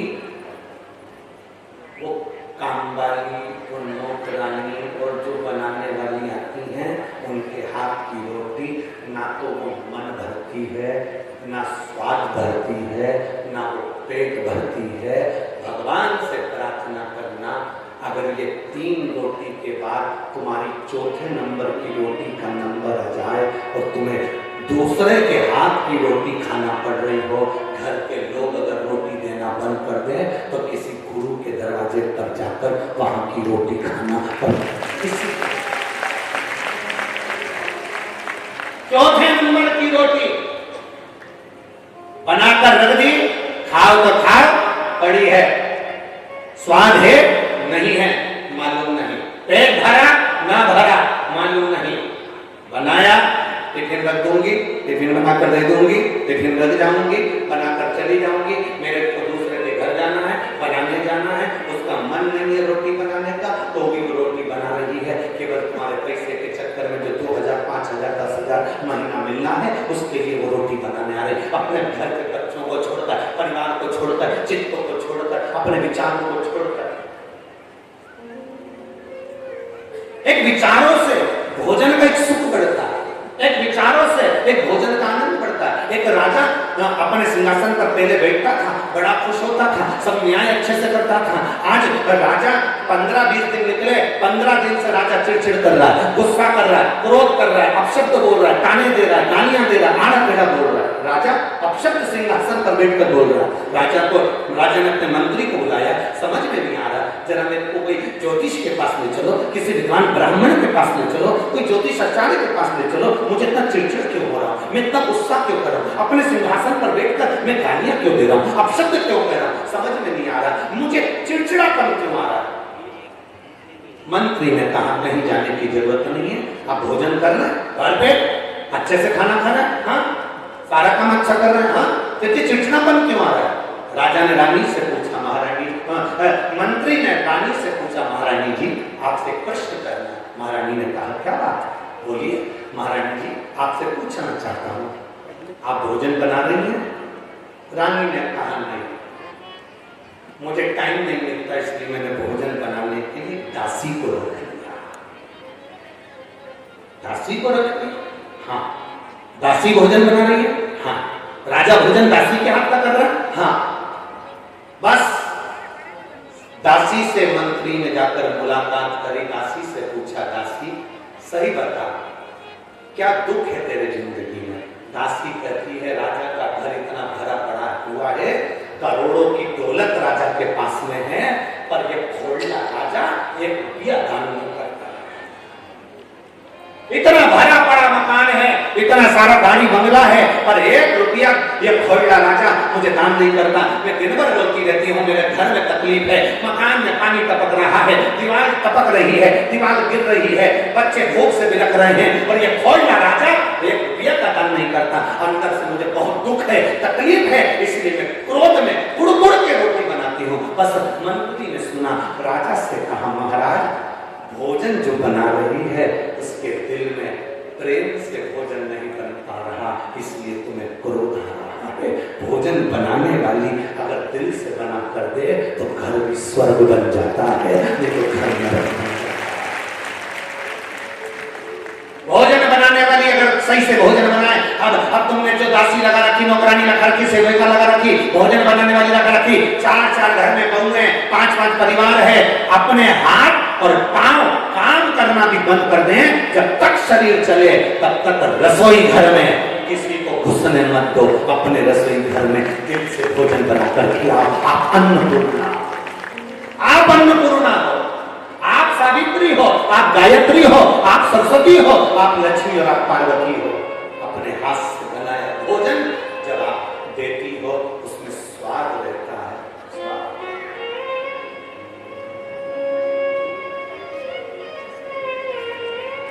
उस घर के भोजन में कभी स्वाद नहीं आएगा जिस घर के भोजन में एक बहू आती है, सब्जी काट कर चली जाती है, दूसरी बहू आती है, कढ़ाई में बघार कर चली जाती है, तीसरी बहू आती है, गैस बंद करके चली जाती है, चौथी बहू आती है, आटा उसन के चली जाती है। पांचवी बहू आती है, पति के लिए रोटी सेक के चली जाती है। उसकी घर की रोटी में कभी स्वाद नहीं आ सकता, क्योंकि उसमें एक बहू सोचती मैं काय को इतना करूं, दूसरी बहू सोचती है मैं काय को इतना करूं, तीसरी बहू सोचती है मैं काय को इतना करूं, चौथी बहू सोचती है मैं काय को इतना करूं। तो पति जो भोजन करते हैं, घर में 4 लोग हैं, देवर जेठ परिवार सास ससुर, जो घर में लोग हैं उनको वो भोजन नहीं भाता है।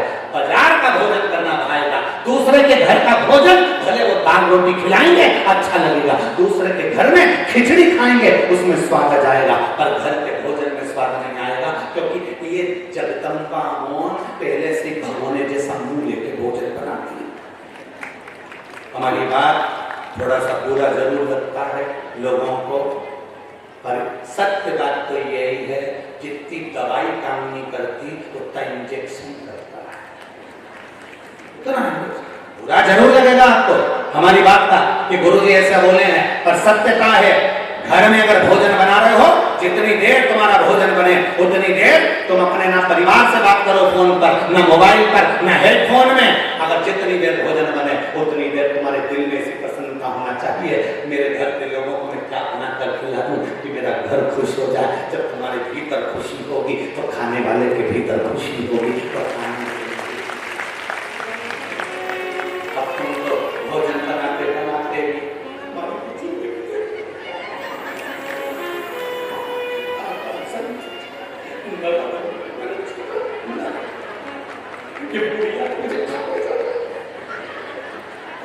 भोजन बना रही, रोटी बन गई, जिस आटे को उसन गई थी वो आटा भी कह रहा खा रही हो चंद्रखूना, काहे मेरा दम निकाल, आटा निकाल। प्रेम से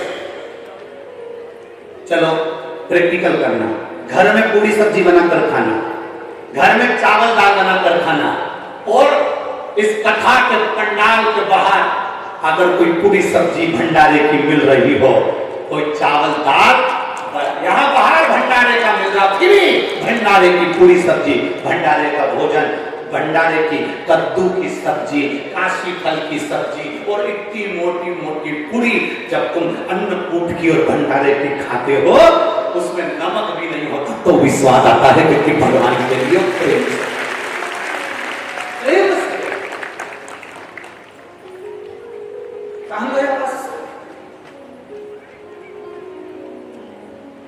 कहां गई करुणा? तो 4 रोटी पहले नंबर की जम के बोलो, जितने बैठे पीछे था, पहले मां के हाथ, दूसरी पत्नी के हाथ की, तीसरी बेटी और बहू के हाथ की, और चौथी रोटी अगर तुम्हारे को खाने का समय आए कि अब कोई मुझे रोटी नहीं दे रहा, काम वाली से बनवा लो, कोई कमा ली, और तब किसी सदगुरु के पास जाना, किसी गुरु के दरवाजे जाना, उसके दरवाजे में बैठकर गुरु के भंडारे में जो भोजन बने वो थोड़ा सा खा लेना, तो पेट भी भरेगा और दिल भी भरेगा और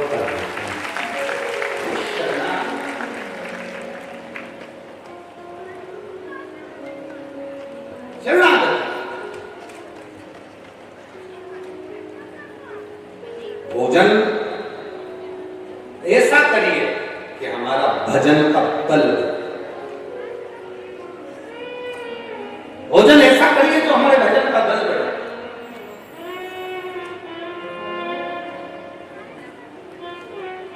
कई लोग कहते हैं गुरुजी बिना प्याज लहसुन का भोजन तो हमको भाता ही नहीं है।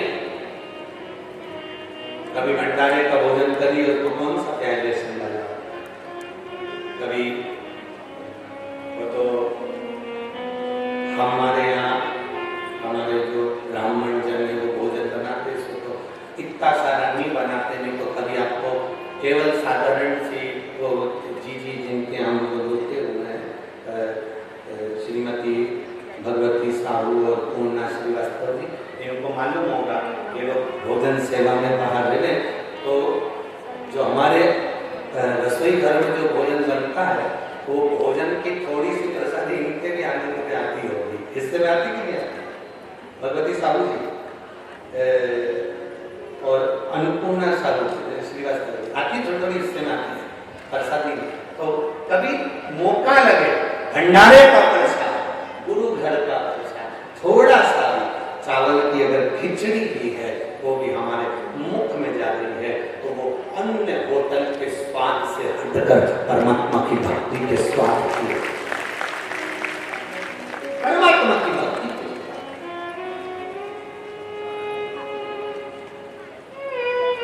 उसमें स्वाद की पूर्णता होगी। अब इलावल ने विचार करा, करे क्या? देवता सब घबरा गए, भगवान शिव जी के पास में गए और भगवान देवदेव महादेव से जाकर प्रार्थना करी और निवेदन करा, बाबा ये मरेंगे कैसे? ये बतापी और इलावल जो आड़ा टेढ़ा भोजन करा रहे, गलत भोजन कराते और भोजन कराकर लोगों को नष्ट कर रहे।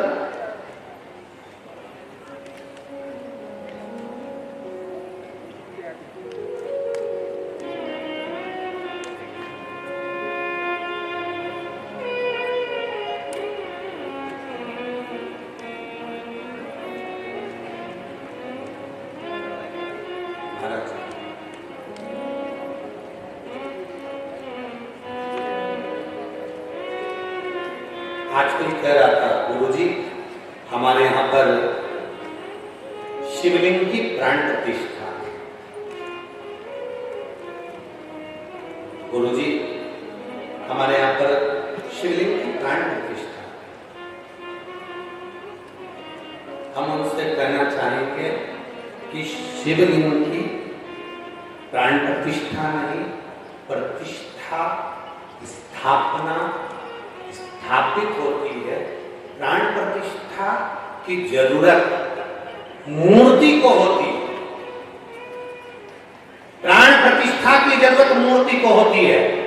शिव जी की प्राण प्रतिष्ठा नहीं, शिव जी को प्राण नहीं दिए जाते, शिव तो खुद दुनिया को प्राण देते हैं, उनकी प्राण प्रतिष्ठा नहीं, प्रतिष्ठा।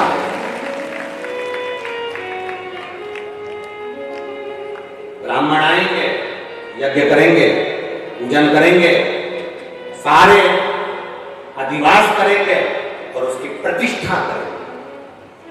दूसरी कोई मूर्ति हो, कोई दूसरी मूर्ति हो, उसमें प्राण दिए जाते हैं, उसकी प्राण प्रतिष्ठा होती है। और शंकर भगवान का जो शिवलिंग हम स्थापित करते हैं उसको कहते हैं स्थापित करना, प्रतिष्ठित करना, स्थापित करना।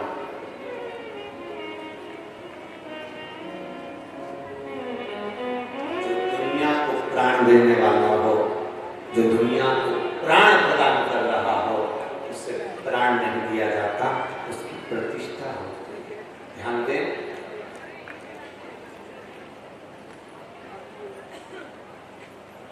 एक होता है प्रतिष्ठित शिव। कौन सा शिव? जम के बोलो जरा। प्रतिष्ठित। आपके घर के आसपास में कोई मंदिर है? बोलो बोलो जम के। है?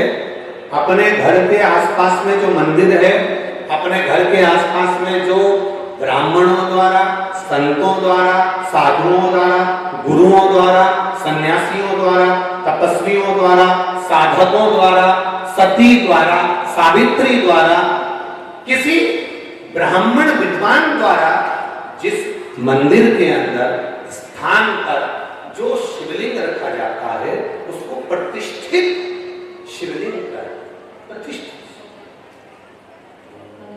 वो प्रतिष्ठित है, स्थापित है।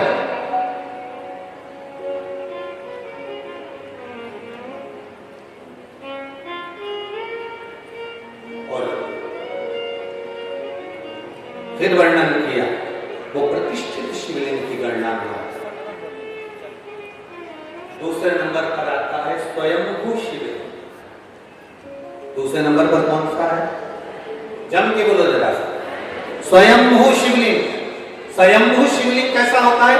जो स्वयं अपने आप प्रकट हुआ, कोई वृक्ष की तनों में, कोई वन में, कोई स्थान पर, कोई गुफा में, कोई पर्वत पर, कोई नदी के तट पर, कोई स्थान पर प्रतिष्ठित, अर्थात जो अपने आप प्रकट हुआ वो स्वयंभू शिवलिंग है।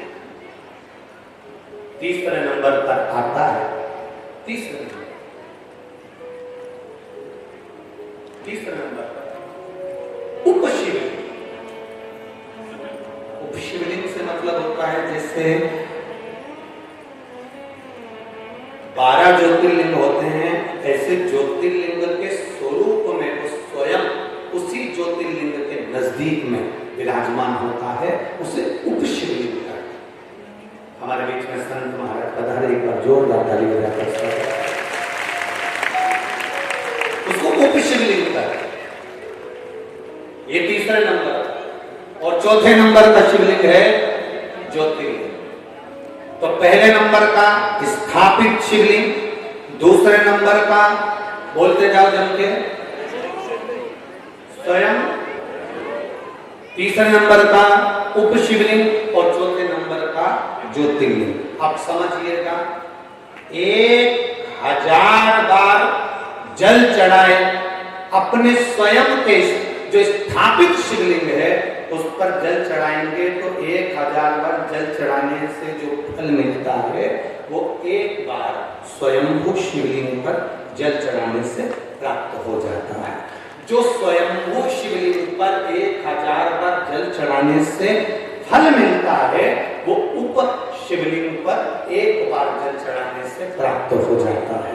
जो उप शिवलिंग पर 1000 बार जल चढ़ाने से फल मिलता है वो 12 ज्योतिर्लिंग में से एक ज्योतिर्लिंग पर जल चढ़ाने से प्राप्त हो जाता है।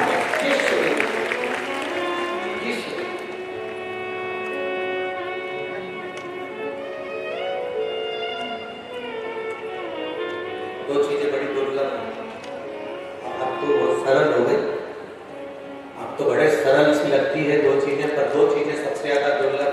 एक ज्योतिर्लिंग का दर्शन, दूसरे नंबर पर है भगवान शंकर की शिव महापुराण की कथा। ये बड़ी दुर्लभ, बड़ी कठिन से जो करवाने वाले हैं उनसे पूछो जरा, ये जो इतने जजमान कोई 25 हैं कि 10 हैं कि 20 हैं 15 हैं कि कितने, हमें तो नहीं मालूम, उतना स्मरण नहीं है हमको, पर यजमान परिवार से आप पूछना, साहू जी से पूछना, श्रीवास्तव जी से पूछना, और ये जो समिति है माँ शीतला सेवा समिति, इनसे पूछना कि करवाने में शिव महापुराण करवाने में 12 ज्योतिर्लिंग दर्शन करने में बड़ी अर्चना है। आप दूसरी जगह जाना हो तो चले जाओगे, बद्रीनाथ जाना तुरंत पहुंच जाओगे, आपको द्वारका जाना तुरंत चले जाओगे, आपको जगन्नाथ जाना तुरंत चले जाओगे, आपको कहीं जाना है अपने आप चले जाओ, वृंदावन जाना है अपने आप, अयोध्या जाना है चले जाओगे। और जिस दिन तुमने विचार करा कि मुझे 12 ज्योतिर्लिंग में से ज्योतिर्लिंग बैद्यनाथ जाना है, कृष्णेश्वर जाना है, भीमा शंकर जाना है, बहुत अड़चने आती, बहुत अड़चने। शिव महापुराण की कथा करवाने वालों से पूछना, शिव पुराण की कथा करवाना सरल नहीं है, बहुत अड़चने आती हैं, बहुत अड़चने। कोई कुछ कहेगा, कोई कुछ कहेगा, कोई ताने देगा, कोई अपशब्द कहेगा, कोई पांव खींचेगा, कोई हाथ खींचेगा, कुछ परेशानी पूरे चलती रहेगी और बाबा की कथा बढ़ती चलेगी। ये शिव पुराण सहज नहीं है, सरल नहीं है।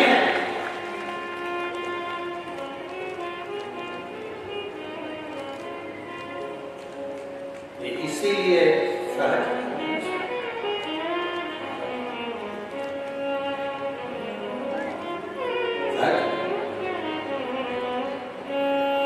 ओ डमरू वाले,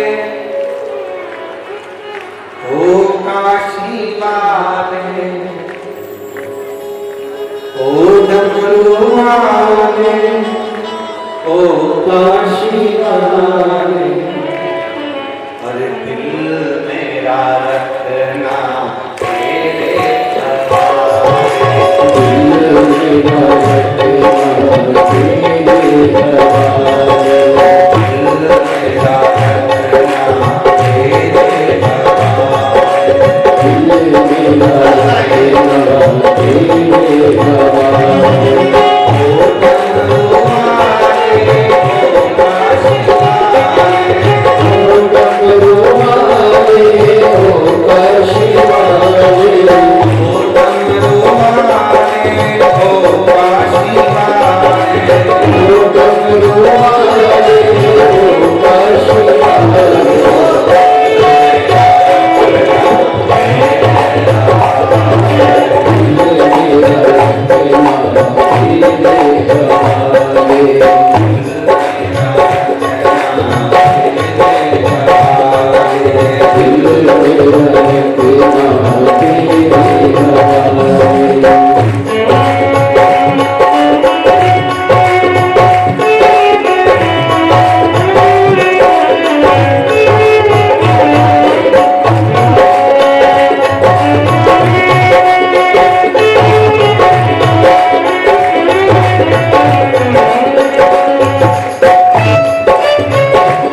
ये संपूर्ण विश्व के कल्याण के लिए ये कथा है जो बालोद नगर में हो रही है और जीवन के ध्यान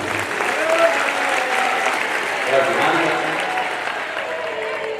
संपूर्ण विश्व के कल्याण के लिए, संपूर्ण जगत के उद्धार के लिए, संपूर्ण विश्व के उद्धार के लिए। अगस्त ऋषि को कहा गया आप अपने हृदय पर जैसे ही वो भोजन कराएगा, अपने भाई के टुकड़े कर कर वो भोजन देगा, बतापी स्वयं भोजन में मिल जाएगा और आप भोजन में उसको पेट में उतार लोगे, छाती पर अपना हस्तकमल रखना और मुझे पुकारना, शिव को पुकारना।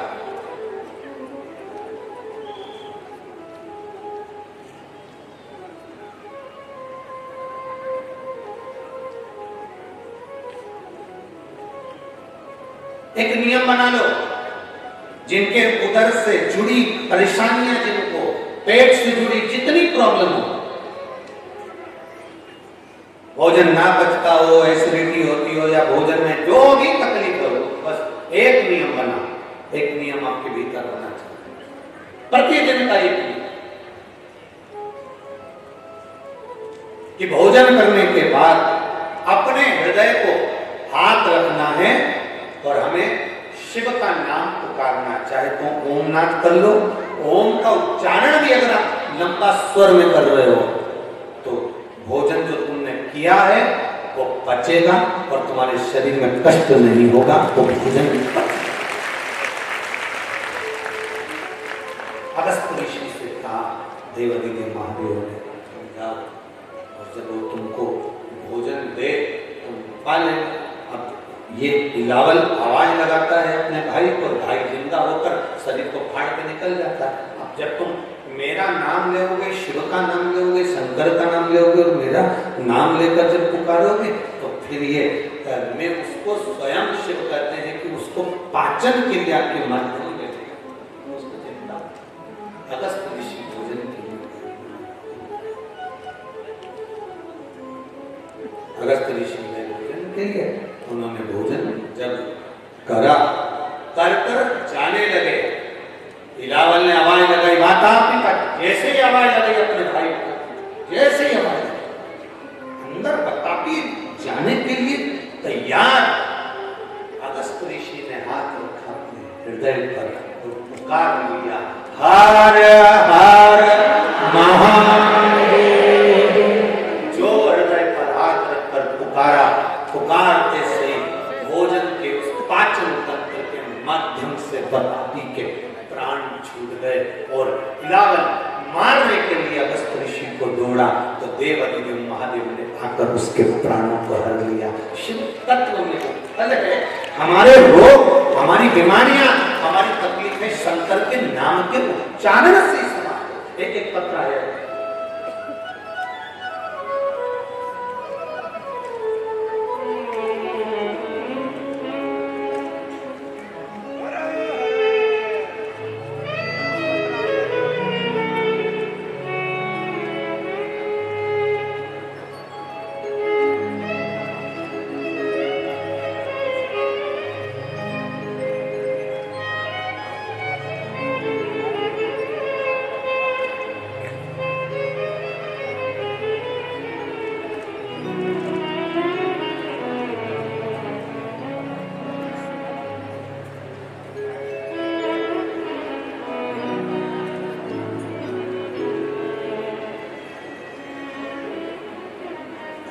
जानकी साहू पति कुलेश्वर साहू, गरिया बंद, थाना फिंगेश्वर, ग्राम बसेरा की निवासी हूँ। मोबाइल नंबर में लगे, कहीं बैठी हो तो हाथ हिला सकते, अगर कहीं बैठी हो तो अपना हाथ हिला सकते, जहाँ कहीं बैठी। मैं क्या वर्णन करूँ गुरुदेव, तिलदा नेवरा में कथा सुनी और मेरी बहन की सरकारी नौकरी नहीं लग रही। मेरी बहन ने मुझसे कहा कि मैं बड़ी तकलीफ में हूँ, करूँ क्या? तब मैंने उसको कहा कि तू भी तिलदा नेवरा आ जा। तिल्ला नेवरा की कथा का रसतत्व ग्रहण करेंगे। सियोर वाला महाराज कहता है, पंडाल में बैठकर कथा सुनने पर जो हम दिल से मांगते हैं बाबा देता है। चल कथा सुनी, बाबा से प्रार्थना करेंगे। पशुपति व्रत भी उठा लिए, बाबा से प्रार्थना करें, बाबा ऐसी कृपा करना, ऐसी करुणा करना, ऐसी दया करना कि सरकारी नौकरी लग जाए। गुरुदेव तिल्ला नेवरा कथा सुने, दूसरे दिन की कथा का स्मरण किया और बाबा की कृपा का हम क्या वर्णन करें गुरुदेव। मेरी बहन ने शिक्षक पद के 2 के पद के लिए उसने वर्ग 2 में अप्लाई किया था, जिसका कोई रिजल्ट नहीं आया था। बाबा का हम क्या गुणगान करें गुरुदेव, जिसका रिजल्ट नहीं आया था, जिसकी सुनवाई चल रही थी पर रिजल्ट नहीं आ रहा था, पर बाबा ने ऐसी करुणा कर दी। तिल्ला नेवरा की कथा सुनकर हम जब आए और बाबा का नाम का स्मरण करते रहे, तब गुरुदेव बाबा की कृपा से 12 अगस्त को बाबा की करुणा से बाबा ने ऐसी कृपा कर दी कि वर्ग 2 में शिक्षक के पद पर मेरी बहन की नौकरी लगा दी। मैं बाबा को प्रणाम करता, ये शिव तत्व है। ओ घड़ी एक पत्रों में सुंदर किसी बेटी ने दी। मैं चिंकी शर्मा, पुत्री श्री अशोक शर्मा, राजभवन भोपाल मध्य प्रदेश से कहीं बैठी हो तो हाथ हिला सकती है। अगर कहीं बैठी हो तो हाथ हिला सकती हैं जिन्होंने लिफाफा भेजा आती हैं, दोनों हाथ हिला दीजिएगा। मैं चिंकी शर्मा, पुत्री श्री अशोक शर्मा, राजभवन भोपाल मध्य प्रदेश। गुरु जी प्रणाम। मैं क्या वर्णन करूं, दुनिया के लोग आपके प्रवचन को हंसी में लेते हैं, दुनिया के लोग आपको टोटका वाला बाबा कर देते हैं, पर गुरुदेव आपकी एक बेलपत्री शहद लगाकर चढ़ाने का फल क्या होता है गुरुदेव। 9 वर्षों से मेहनत कर रही थी सीए बनने के लिए, 9 साल लग गए गुरुदेव तैयारी करते करते करते करते, पर सीए बनना कोई सरल है क्या गुरुदेव। बाबा का कृपा का मैं क्या गुणगान करूं। मेरे परिवार वालों ने कहा, सियोर वाला महाराज कहता है, एक बेलपत्री के मध्य भाग पर शहद लगाकर शिव जी को चढ़ाकर परीक्षा दो, मेहनत करो, अपनी पूर्ण मेहनत के साथ में आगे बढ़ो, बाबा रिजल्ट अच्छा देता है। तब मैंने वही प्रयोग करा और बाबा की कृपा से आज मैं सीए बन गई। इसलिए मैं बाबा को नमन करती हूँ और बाबा का क्या वर्णन करूँ। 5 जुलाई 2023 को मैं सीए बन चुकी हूँ। बाबा को क्या बधाई, हर हर महादेव। शिव तत्व की प्राप्ति इसी को कर, दुनिया हंसे हंसने, दुनिया अपशब्द कहे कहने दो, दुनिया ताना देने दो, शिव तत्व को प्राप्त कर। भगवान शंकर ने बता अपने हृदय पर हाथ रखकर हम शिव को नाम पुकारें, आधे से ज्यादा रोग तो हमारे यही समाप्त हो गए। शिव कथा कर रही है, माता पार्वती जी ने शंकर जी की जो आराधना करी है, मां सती जो यज्ञ के कुंड में कूद कर समाप्त हो गई है। शिव की आराधना में माता पार्वती लगी, भगवान शंकर को उन्होंने दूल्हे के रूप में, वर के रूप में प्राप्त करा। शिव जी दूल्हा बने हैं, पार्वती दुल्हन बनी है, दोनों पधार रहे हैं। जोरदार ताली बजाकर स्वागत करें। पार्वती जी ने शिव जी के गले में जयमाला बनाई है, जोरदार ताली बजाएं। शंकर भगवान के गले में मां पार्वती जी जयमाला दे रही हैं और पार्वती जी के गले में भगवान देवदेव महादेव जयमाला प्रदान कर रहे हैं। जोरदार ताली बजाकर स्वागत करें। जो भी भक्त नदी, कुआं, तालाब, बावड़ी को स्वच्छ बनाने में लगे हुए हैं, निर्माण में विसर्जन के जो रथ आप लोग चला रहे हैं, उसके लिए बहुत बहुत साधुवाद है। मैं जय मां गौरिया महिला समिति द्वारा चलाए गए निर्माण विसर्जन के रथ, उनको बहुत बहुत साधुवाद दे रहा हूं, जो 5 सितंबर 2023 से चला रहे हैं और नदी, तालाब, बावड़ी को स्वच्छ बना रहे हैं। साथ में मैं धन्यवाद देता हूं वैष्णेश्वर महादेव निर्माण विसर्जन रथ को, जिसको ग्राम लखीमपुरी शर्मा, जिला कांकेर, छत्तीसगढ़ में प्रत्येक रविवार को यह रथ चलाया जा रहा है। एक बार उनके लिए भी बहुत बहुत साधुवाद, धन्यवाद। और जो जो लोग निर्माल्य विसर्जन के रथ चला रहे हैं उनको बहुत बहुत कोटि कोटि साधुवाद। हर हर